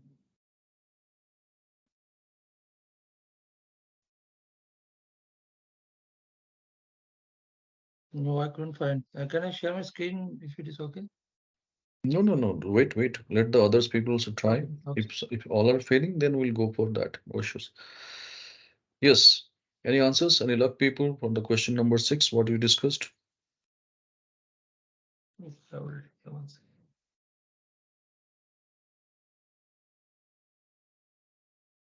It's coming here.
Okay, what is the answer? Zero actually for me. If you are getting zero, then you are in the right track, not a problem. But zero cannot be the answer, that's for sure. Yeah, right. Yeah, sure. Mm. So, well, Selection of now the range, so range is not a trouble. really Range is not a trouble. Well, Anirudh, you can share your screen, no problem. Yeah, okay. Well, Okay. people, you can focus on the screen now. I'm just operating with the Anirudh screen. So whatever the mistakes you have done, you can rectify as well. Yeah. Just a second. Yeah, this All is right. my screen. So how much is supposed to be the answer? If I want to know, how will I know that? My first question. Anybody, you can answer. Anirudh, including you. sum. We have find the sum of the total expenses between this particular date and this particular date. Right. How much is the answer? For question number 6, what should be the answer? Like Tulsiram, he has given me 84,284. So is it the right answer or not? How will I check that? Answer is correct. We can filter this date and we can check the sum. Means if I Simple. put the cursor here, then you can Absolutely. see. Absolutely. So Yeah. that is what the cross-checking of our results. So this will be helpful Yeah. for your formula editing. Like the moment you go for audit techniques, this is the kind of techniques you must go for it. Fine. Yeah. Now Yeah. open the formula, Anirudh. Let's see what is the problem we have. Open the formula F2. Don't go for formula bar. Go to escape, escape F2, escape and F2 or function F2. Just a second. Go to the formula cell, formula driven cell. F2 or function F2, Yeah. whichever. Yeah. Right. Yeah. So you have some ifs you have taken. That's fine. Keep the cursor bar out. Then A to A. That is what the trouble. I never asked you to select your whole column like this, A to A. See, Okay. some range. Which range you have to apply the sum formula in the training expenses, right? Delete everything. Delete Yeah. everything. Delete everything. Your formula designing techniques are wrong. Don't do that. Maybe I don't know. I mean, somebody would have taught you like this, but as a facilitator, I don't recommend this kind of formula definitions. Remove the close bracket as well. Right. Now read the instruction. Some ifs. What it ask? Some range. So which range you will be having in total? You have to make a Salary. total of training. No, not salary. Training expenses. So you have to select training Oh. expenses column, starting from E4 to E94. Oh, okay. It is a training expenses. Okay. Yeah. Then comma. Then what it demands? Criteria range. Criteria. Criteria range 1 means, as per the question, what is the first criteria? Whatever the training happened on 1st August 2019 and above, you have to take. So you have to include 1st August also. You can't ignore it. Do you agree? Yes. But these things where we have to check in the date of training column. Yeah. To go and define A4 to A94 as your criteria range 1.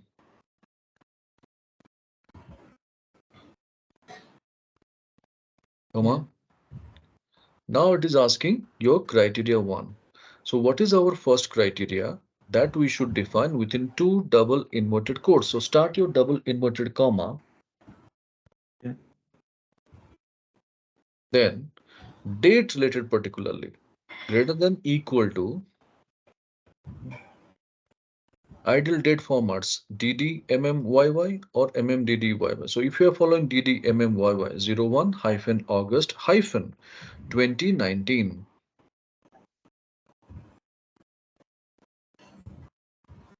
Double inverted comma close, comma. Again, it demands criteria range 2. So we have to deal with our date column only, starting from A4 to A94.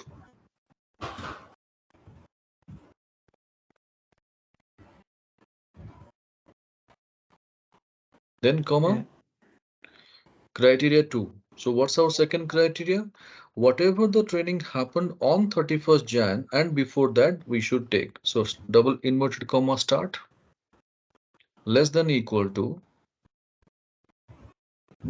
31st hyphen Jan hyphen 2020.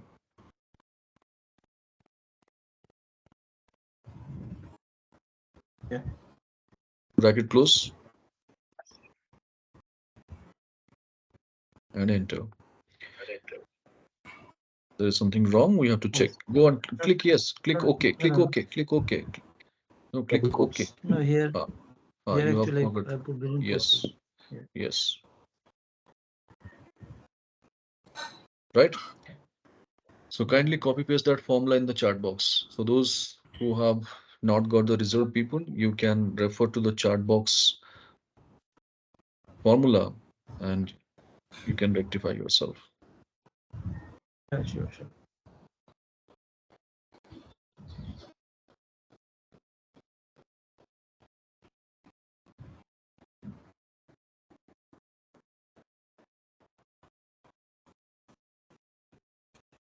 All right, so I'm taking back the control on the Yeah. screen, and this is how people we have believed that how to deal with our necessary formulas and functions in our routine activities to make our job easy. So kindly save all your Excel files and close it. So now we are going to discuss another topic naming called charts and graphs. So go to our sample case studies folder. We have a file naming called chart text. So in day two, we have discussed something about the data visualization techniques. And today we are going to deal with our charts and graphs and how to make our story over there so that people would be happy watching the same we are going to discuss. So when you open the file, you will be landing up with your cover page and click on the next button. It will take you to the sheet called quick chart. So kindly confirm the same worksheet is open in front of your screen. Y for yes.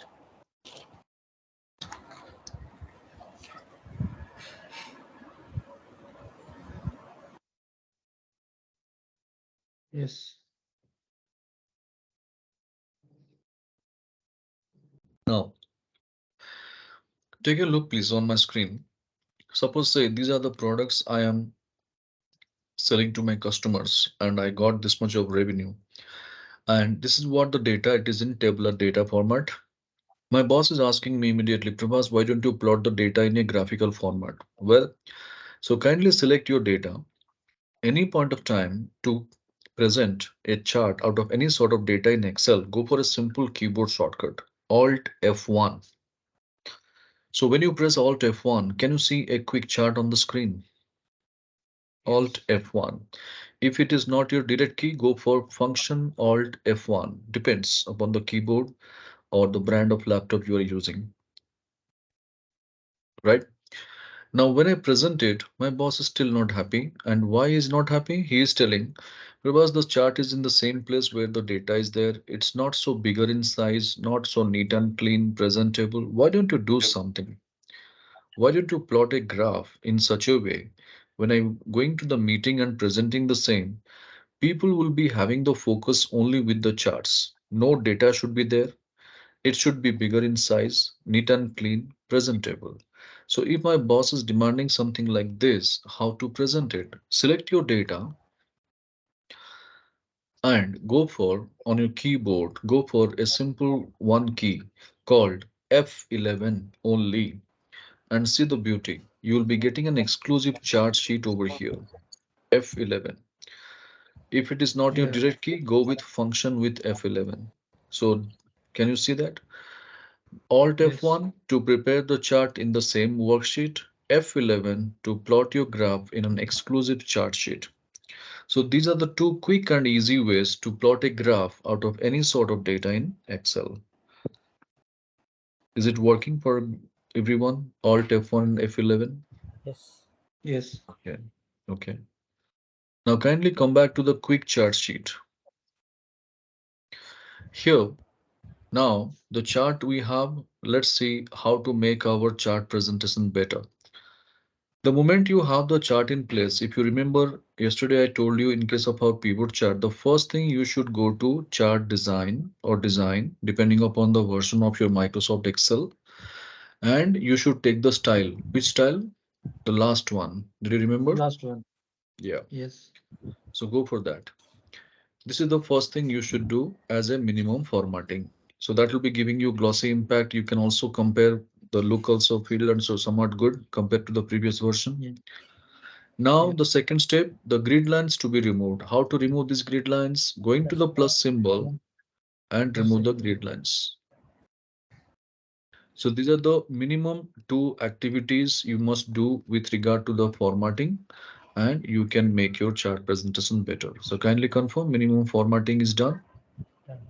Yes. Right.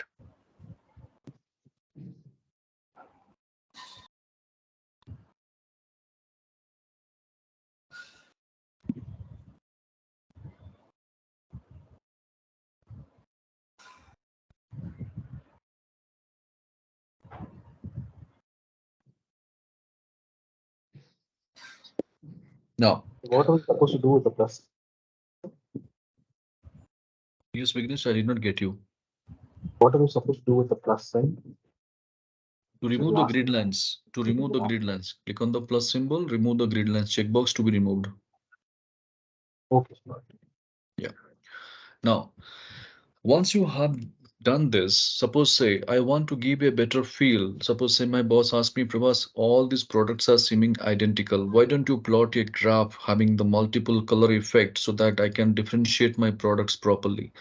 If that is the case, kindly take your mouse pointer on any of the column, and go for right click. You will be finding an option called Format Data Series. And when you click that Format Data Series, you will be having a dialog box appearing on your right side. And the very first icon deals with fill and line. And when you go to the fill and line option, inside fill option will be available. Go to the fill option and we have an option called vary colors by point. The checkbox is not activated. You can activate that. Yeah. And Okay. immediately you can see over here a beautiful colorful chart applications happen. Yeah. So this is how you can give a multiple color effect instantly. Going to the right click of any column, format data series, fill, and within fill, vary colors by point. Hope it is working for everyone. Any doubt, any queries? Sir, I'm having one doubt. Mm-hmm. Hello. In हाँ पूछो पूछो first, hello. हाँ प्रमोद पूछो सुन रहा हूँ मैं ये graph आने के बाद आपने बोला था वो फर्स्ट वो ग्रिड लाइन निकालने का, उसके पहले बोला था कुछ ग्राफ सिलेक्ट करने का. हाँ डिजाइन में जाके चार्ट को पहले सिलेक्ट करो ओके डिजाइन में जाओ राइट साइड एंड में लास्ट देखो हाँ उसमें लास्ट स्टाइल का लास्ट स्टाइल लेना है okay and then grid line निकालना है हाँ उसका. देन ग्रिड लाइन निकालना है उसके बाद और लास्ट फिर one is not like that your sir. नहीं ये कलरफुल बाद में किया हमने कलरफुल आप सोच रहे हो तो नहीं उसके लिए नहीं बाद नहीं में गा करना वो तो वहां तक गया नहीं सर मैं अभी तक. ठीक है स्क्रीन शेयर करो देखते हैं क्या होता है एक मिनट सर. हाँ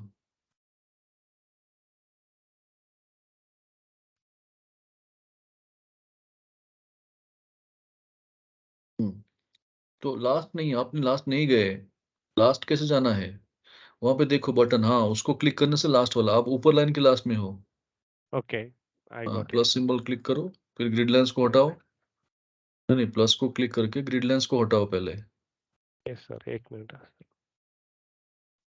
ये हो रहा है. नहीं प्लस को क्लिक करो स्लो जाओ go slow don't go freakily round over here हाँ अभी हुआ अभी इसको बंद करो राइट साइड में जो दिख रहा है उसको बंद करो पहले उसको बंद करो हाँ ओके अपने कोई भी कॉलम के ऊपर कोई भी कॉलम के ऊपर राइट क्लिक करो टेक योर माउस नहीं चार्ट के अंदर माउस पॉइंटर को कोई भी नहीं आप देखो अनवांटेड क्लिक मत करो जो सुनो पहले सुनो ओके ओके पॉइंटर को कोई भी ब्लू कलर वाले कॉलम के ऊपर लेके रखो क्लिक मत करो बस पॉइंटर को लेके ओके रखो ब्लू वाले कॉलम के ऊपर ब्लू वाला कॉलम जो है ब्लू कलर ओके का कॉलम से हाँ उसके ऊपर राइट क्लिक करो अभी ओके राइट क्लिक करो हाँ ये होता है पॉइंटर। अभी चलो फॉर्मेट डेटा सीरीज। पहला आइकॉन जो दिख रहा है डब्बा वाला जैसे पेंट वाला, हाँ, fill. Very colours by point, उसके अंदर देखो। ओके। ठीक है, हाँ, yes sir, thank you. Right, चलिए। Now, once you have done with these people, we have understood the minimum formatting ki kaise karte hain, how to do all these things we have understood over here. Now, the next step, what you need to do is, though we have made a beautiful chart, people, but people are not happy watching this. And this is an outdated version of our chart. Yes, so much of things we did, but still outdated. Yes. So now the question is how to make it more better so that people would be happy. So first of all, we need to focus how to make it informative. So do one thing along with me. Take your mouse pointer to any of the column and right click upon that. And we do have an option called add data labels. Able to see? Yeah. Yes. And once you click this, you can find each and every product wise the respective values will be embedded in the top of the column. Yes. Now, select one of the data label. All the data labels would be selected. Make it bold. Yeah. Control B. If necessary, Yeah. increase the font size a bit. How to increase the font size? You can go for a simple keyboard shortcut, Control Shift and greater than symbol to increase the font size. You can use the same Okay. in your Microsoft PowerPoint, Microsoft Word, and as well as in Outlook to increase the font size. Control Shift and Greater than, I am putting in the chat box also, you can see the greater than symbol. Less than, greater than is then. Don't use the arrow keys.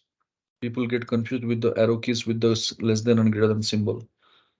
So after M alphabet, you have less than and greater than. You can use that. Okay. yeah. Now, once you have this people, the latest style of data presentation, it says, if you are maintaining the data labels, then there is no point of having axis scale. So kindly select your axis scale in the left and press the delete button. This is no longer required. Yeah. Now, having the title. Yes, sir, Yes, I'm bro. not last thing after the हाँ, the increase. Left में जो axis scale दिख रहा है 0 से लेके 5000 तक एक स्केल ओके, दिख रहा होगा, हाँ दिख उसको रहा है से, सर। हाँ, उसको सिलेक्ट करो, लेफ्ट क्लिक करके सिलेक्ट करो और डिलीट बटन प्रेस करो। चला गया? चला I'm गया। not getting the numbers actually. Each and every cell by cell only I'm getting it. You can share your screen, Raghavendra. Let me see Yeah. what happened.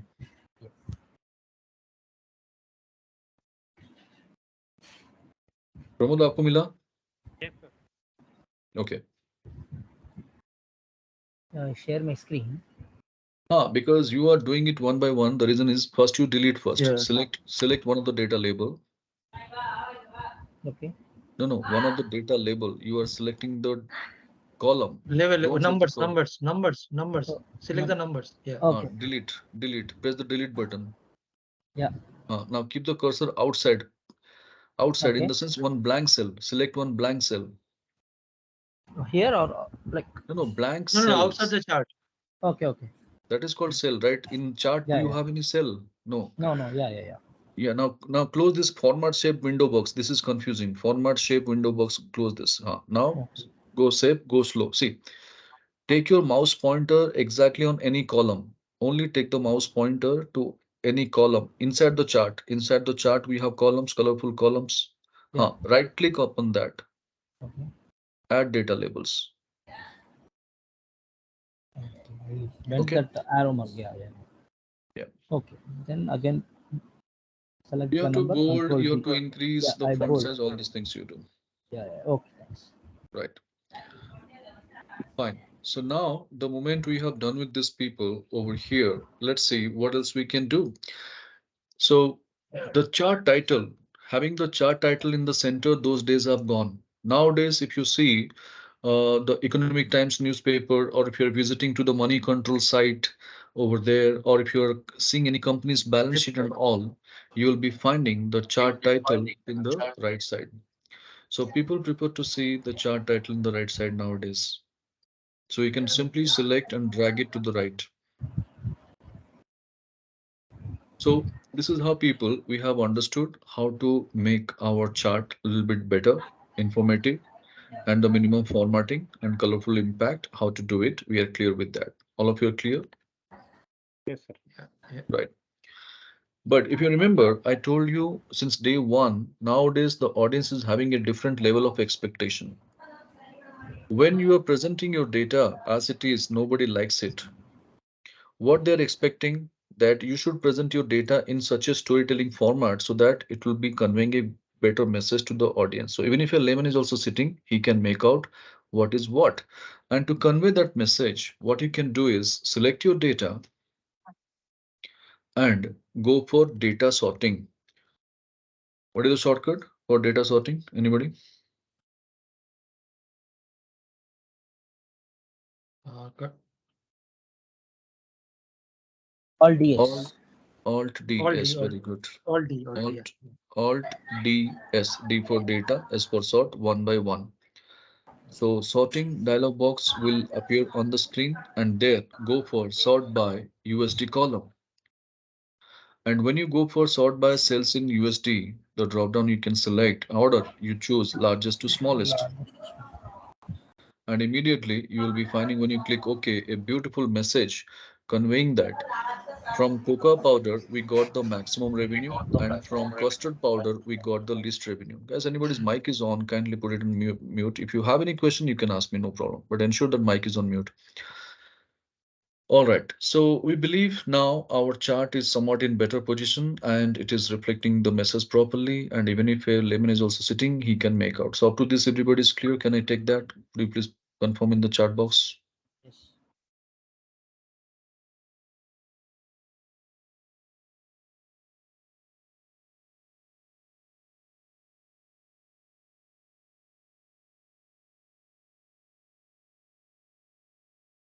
All right.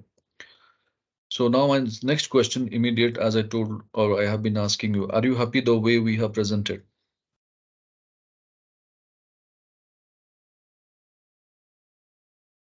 No, it should be the data should not be there in this chart. Mhm. Maybe If data is not reflecting, then how you can make Okay. out? no data means I'm talking about the table. Okay, this table you mean to say. Yeah. Okay, you covered this. Yeah. Yesterday we learned a technique, right, in pivot table. Yeah. Yeah. Well, though we have done this much of efforts, people, but our audience doesn't like to see this kind of charts. Well, where the thing it has gone wrong? Just see. The thing is, everything is fine except this area. Yeah. Our data is in slanting order, too much of text, people don't like it, and you have designed the text in such a way people have to bend their head by another 30-degree or 45-degree, and people are not comfortable reading the data in that format. Do you agree? Yes. So this is the place where we have to work. But how? We have the data. So where the thing has gone wrong, people, the thing is in the selection of the chart. So right selection of the chart depending upon the data is also very, very essential, and that comes out of your practice and experience.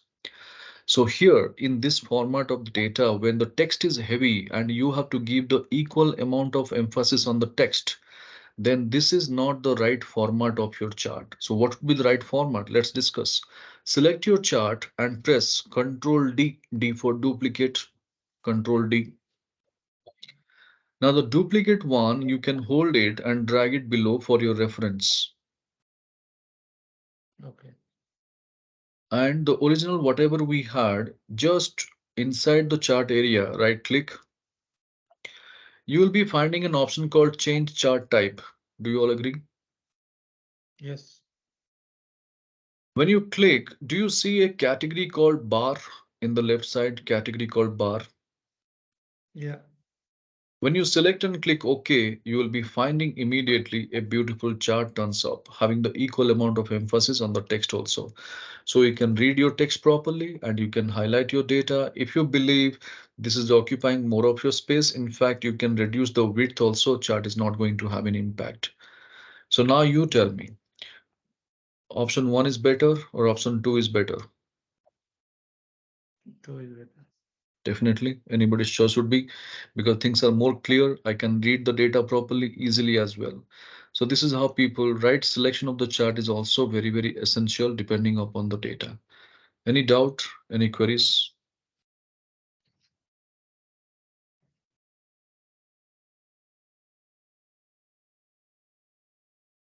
So now, again, the same question. Are you happy with this presentation now?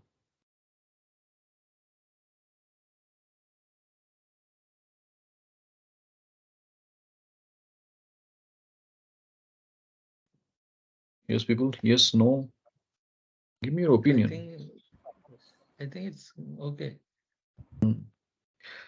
You must be So thinking, far. Prabhas is asking something, means definitely something is there. That's why you should not say yes. You should say no.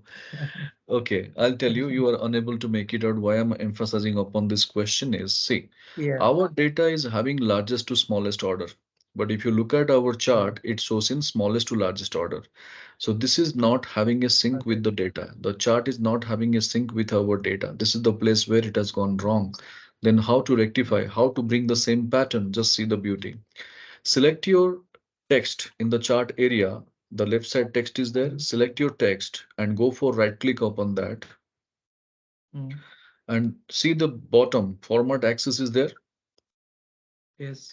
When you go for format axis, a dialog box appears in the right side. A very beautiful option over here called categories in reverse order. Microsoft has kept it over here. It is not enabled. Just enable this and see the beauty. Okay. Your chart will change the Yeah. order automatically. Did you get that? Yes. So now exactly whatever the data we have Can in the same pattern, we got our charts also ready. So can this I is how, disturb you, sir? yes, I didn't get that earlier chart, sir. That we where we changed from columns charts to that horizontal type charts. okay. I- You can It's share your screen. yes, sir.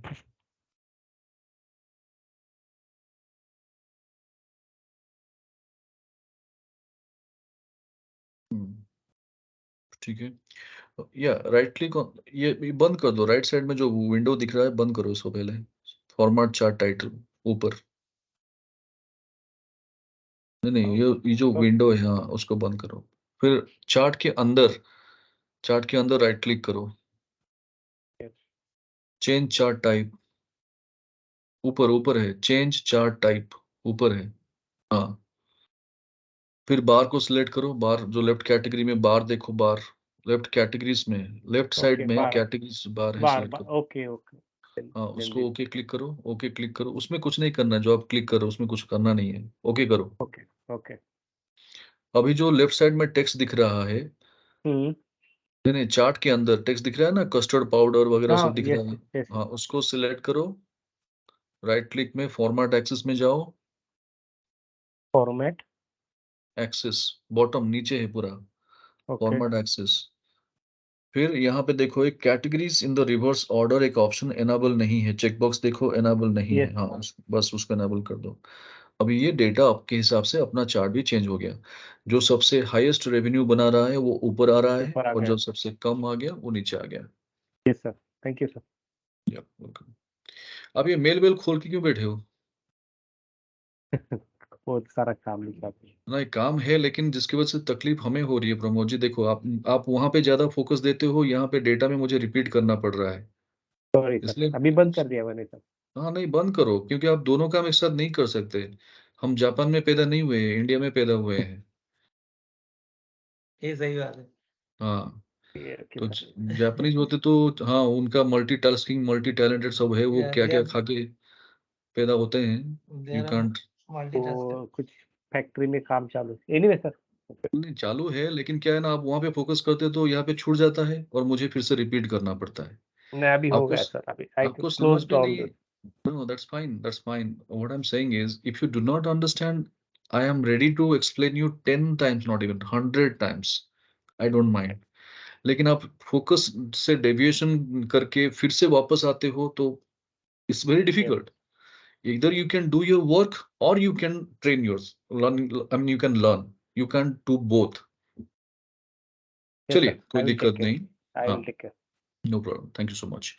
So here, now the moment we go for this people, we have got a basic understanding ki how to prepare a beautiful chart out of the data, what are the necessary formattings to be done, how to make it informative, and then how to build a story over here, and how to take a right selection of the chart depending upon the data where text is heavy, and why the bars chart is more preferable than your column chart. We got a basic understanding. So can I take that? Quick chart discussion is clear? Yes, sir. Yeah. Good. Now going to the combo chart. Next sheet is your combo chart. Why we have to go for combo chart? What is the meaning by combo chart? How it is going to play a role? Let's have a discussion. Okay. Now, before proceeding further, I would like to declare you one thing, people. Today we have to extend our training program by another 15 to 20 minutes from the scheduled time. So, is that okay? Can you manage the Yeah. things? If you have any other commitments, also Absolutely. please push it a little bit further. Okay. Yes, sir. Now, Yeah. once you go for the data, we have got month-wise sales INR is available and sales in percentage also there. Kindly select the entire data and go for a chart. What is the shortcut? Anybody? Quickly. Mm, Alt F1. Alt All F1. three. All Very good. okay. Go for it. Now, as I told you, when you have the chart in place, what is the first thing we should do? last one in the design, chart design. Okay. Chart Yes, design. Tulsiram. Going to design which style? Last type. Last Last slide. one. Then step two, Remove the grid lines. going to the plus symbol, Plus remove the Remove grid the line. grid Yeah. lines. So these are the minimum formatting first without having a second thought you should do, then you talk the rest. Okay. Now, once we have done with this, then the chart, if you look at, let us analyze the situation. No need to do anything, focus on my screen. Though we got our chart so much beautified over here, people, the thing is, if you look at our data, the sales INR legend is available and it is showing the sales INR in blue color bars. But there is one more option is called sales percentage, but that details are not available. But it is there. If you closely watch this, it is sitting somewhere in the bottom, small patches kind of look. Can you see that? yes, Yes. So this is the place where it has gone wrong. People cannot identify properly what you're trying to express and why this kind of problems are happening with us. Just see.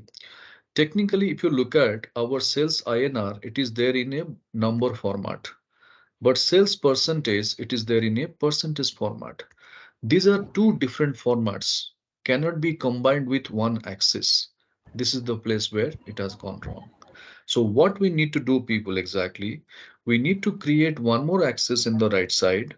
We name it as Z or Z axis, or we call it as a secondary axis. And in technical terms, in the chart format, we call it as a combo chart. And there, this sales percentage, whatever it is there, we are going to explain over here. And that is our combo chart. So hope you got a basic understanding. What is the relevance of combo chart? yes, Yeah. Any difficulties in understanding, do let me know, because this is what the elements, it is very essential. It's not like something we have a chart category and blindly we have to go for it. Why we need to go for it? As I told you, right? Selection of the chart upon the data is very essential. So this format, once you have the data is there, it is of no use the chart. That's what we have discussed. Now, how to make it better? Let's see. Right click upon the chart area. Inside the chart area, right click. We have a option, change chart type. If you go and click change chart type, you will be getting a dialog box appearing having all the types of charts in the left side. And in Yeah. the extreme bottom, do you see an option called combo? yes, Yes. Yes, sir. If you click the combo option, you will be finding there Sales INR, it is showing clustered column. No need to do any changes. Sales percentage, it is showing line. But instead of line, go for the drop down and choose line with markers. Line with markers, the fourth option from the line category, line with markers. And then you can see there is a secondary axis, one checkbox is there. This checkbox is not enabled. Kindly enable this. And now click OK and see the beauty with instant effect. A new series will be turning up in our right side as we discussed. And this is going to be our sales percentage over here. And how people are going to read this? By looking at the legend over here, they are going to read this. So this is called nothing but our combo chart, people. So you can take a call. If when you have many more columns to be populated in one single chart area, you can take a call. Some columns you have to retain in your primary axis. Some data you have to retain in your secondary axis. So this is called our primary axis, and this is called our secondary axis. All right. So that's the story of our combo chart. Any questions from anybody? Clear. Clear, sir. Okay. Tulsiram, Vignesh, Aishwarya, Pavitra. I got it, sir. So basically, for three or more data sets, for example, three data sets, you'll have to use combo kind of charts.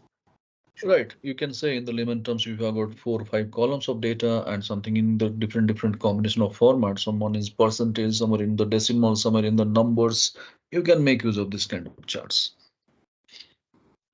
Now, coming to the next, budget versus actuals or target versus actuals or planned versus actuals. This is one of the most important chart type, people. Every month Yeah. end, quarter end, yearly, half yearly, whatever the presentations you are making, you have to present it. So now the question is, without spending much time, with no time, how to make a beautiful chart of target versus actuals. Just see, we have the month-wise target data. So you can take it as a production or a revenue data, anything.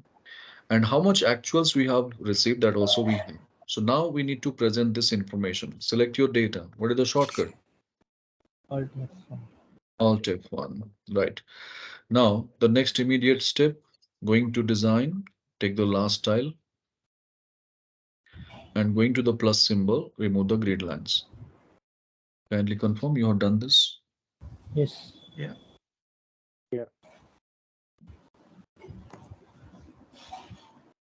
Now, once you have done with this, people, right click on the chart area, then go for change chart type, go to combo. When you go to combo, you will be finding the target data. It is showing clustered column. Let it be. No need to do any changes. Actual data, it is showing line. Instead of line, go for line with markers. And when you go for line with markers over here, and if you go for our, okay, so let's have a look on our data display or preview mode. Is it looking good? Yeah. Yes. No, Secondary access. Secondary access. no. This kind of chart you should not take. See, where is the mistake? I'll tell you. Target data ideally should be in a line format. So go to target data. Instead of clustered column, change it to line with markers. Yeah. Target data, line with markers. Now, actual data, what you should do, go to the drop down and choose the option from the very beginning that is called column. First option called clustered column. Choose that. And now when you look at, it will be giving a very beautiful look with the minimum efforts. Click OK, and you got your target versus actuals ready. So anybody who is looking at the data instantly, he can make out that's in the month of June, September, or August and December, we are making good business and it is more than the target. Pretty easy to understand. Yes. Target. Needs to activate the secondary access. No. Secondary access is not needed at all over here. We have not activated anywhere. Okay. All right, people, this is one format. This is one format. As I told you, this kind of presentations are recurring in nature. Now, suppose say, take a situation. This month I have presented, or this month our friend Raghavendra has presented the same to Anirudh. Anirudh is quite happy and he has appreciated the work. Now, next month, when he is going to present, if the same data he is going to present by changing only the numbers, do you think that Anirudh is going to be happy? No. He has seen that during the last time. But we have no other option. We have only the options to change the data. But how to make it different from others? Or how to make it different from the earlier presentation? Just say, select this chart and go for Control D. Then the duplicate one, keep it in the bottom. And the original one, select and right click on the chart area. Do you see a option called change chart type? Yeah. There you go. And target Where, data sir? Where? Change chart. in the chart area, right click inside the chart area, right click, Change. Right. change chart type. Okay. Then going to our combo, if you see the target data, what type of chart it is displaying? Line with mark. Line with marker. Let it Line be. with mark. Let it be. No need to change. Now go to actual. Is it saying clustered column? Yes. Yes. Then go to the drop down. Go to the drop down, and that also you choose as line with markers. That also you Okay. choose as line with markers. And now click OK and see the beauty. This is one more format of your target versus actuals. So sometimes you show like this, and alternatively, you can show it in the subsequent month like this. So people happen to see something different and they will be very happy. So these are called nothing but our target versus actuals, budget versus actuals, or planned versus actuals. Anything you can prepare and present like this. Hope it is clear. Check it out. Any doubt, any queries, any questions? Yes.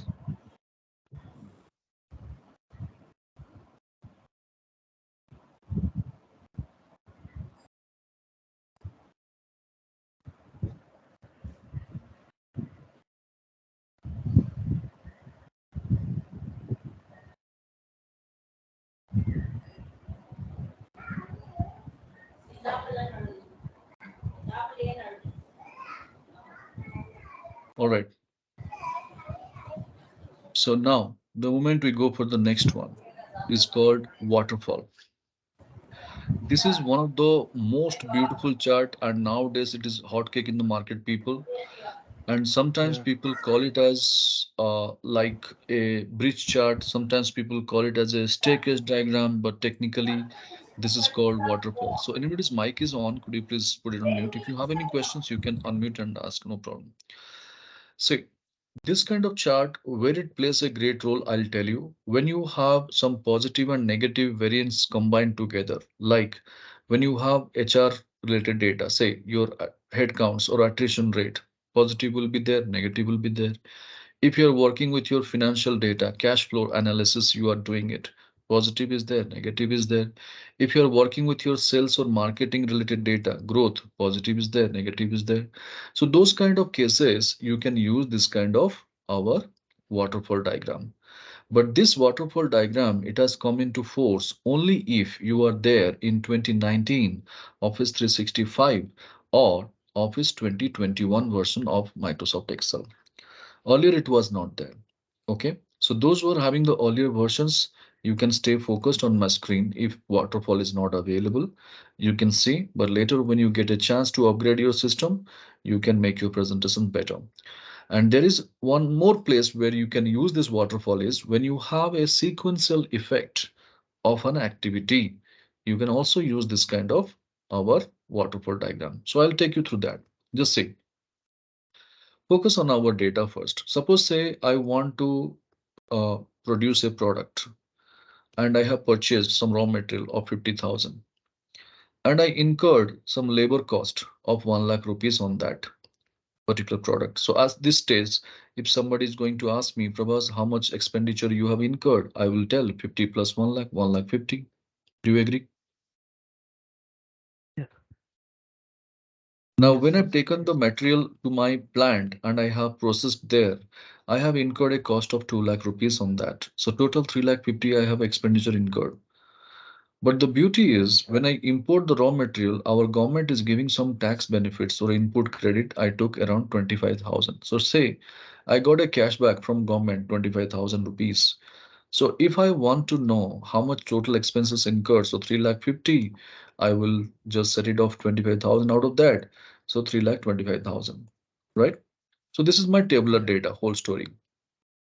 Now, when I convert this message to my boss, he is telling, Prabhas, this is there in tabular format. Why don't you plot it in a graphical format? Well, now if I go and plot it in graphical format, Alt F1, just watch my screen.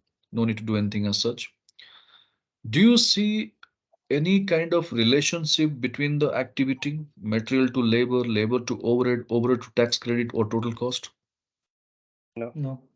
It seems as if five different variables are there and we are plotting in a graphical format. I can't establish any kind of connectivity. I can't say that all these activities are belong to one particular product. Can you say that? Yes. Yes. No.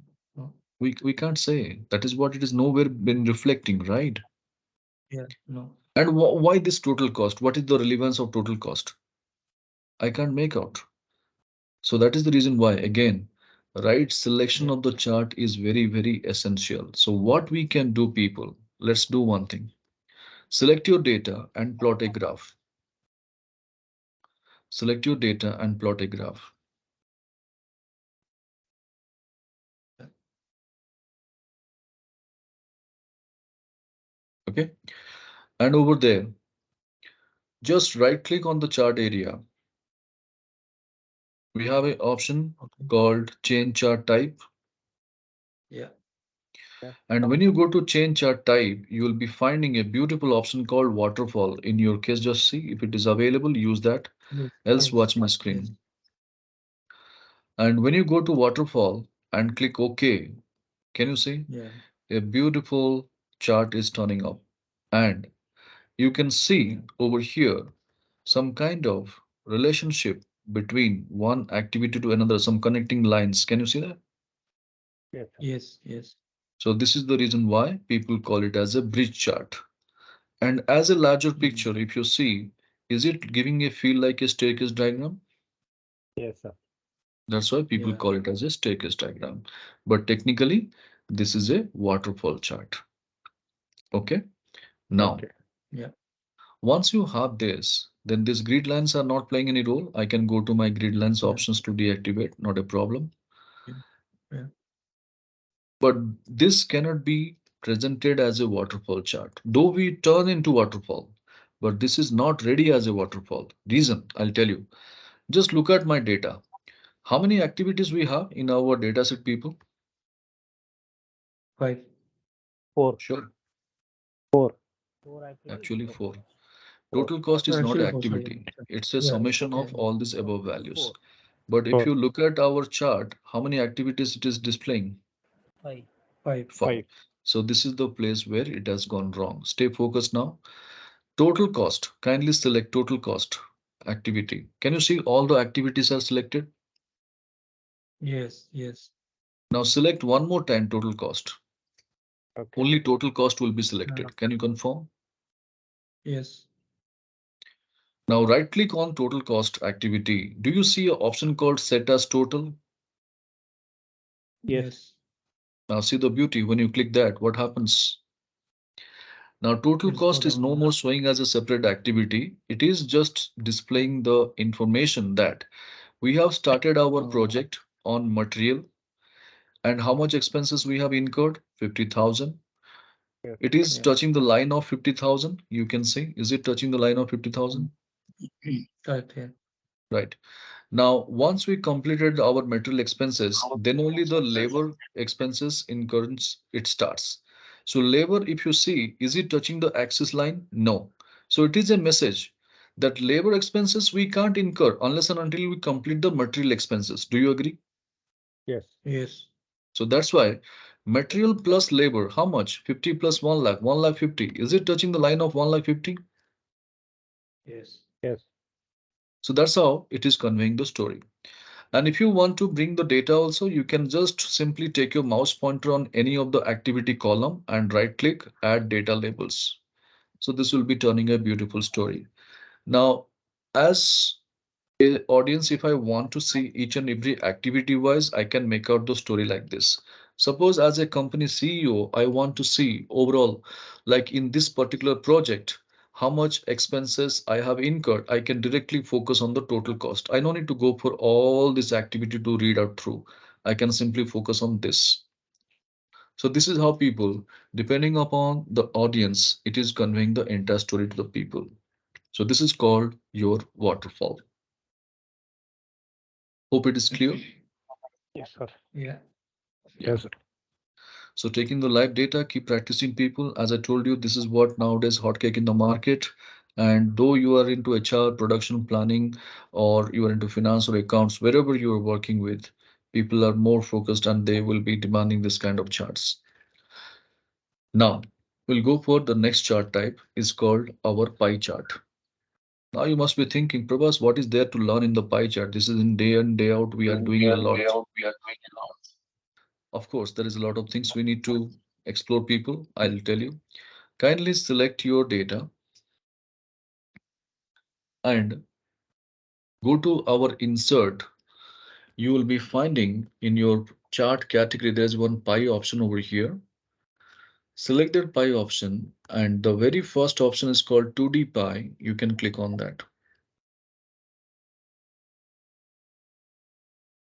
When you click on Yeah. this 2D pie, Just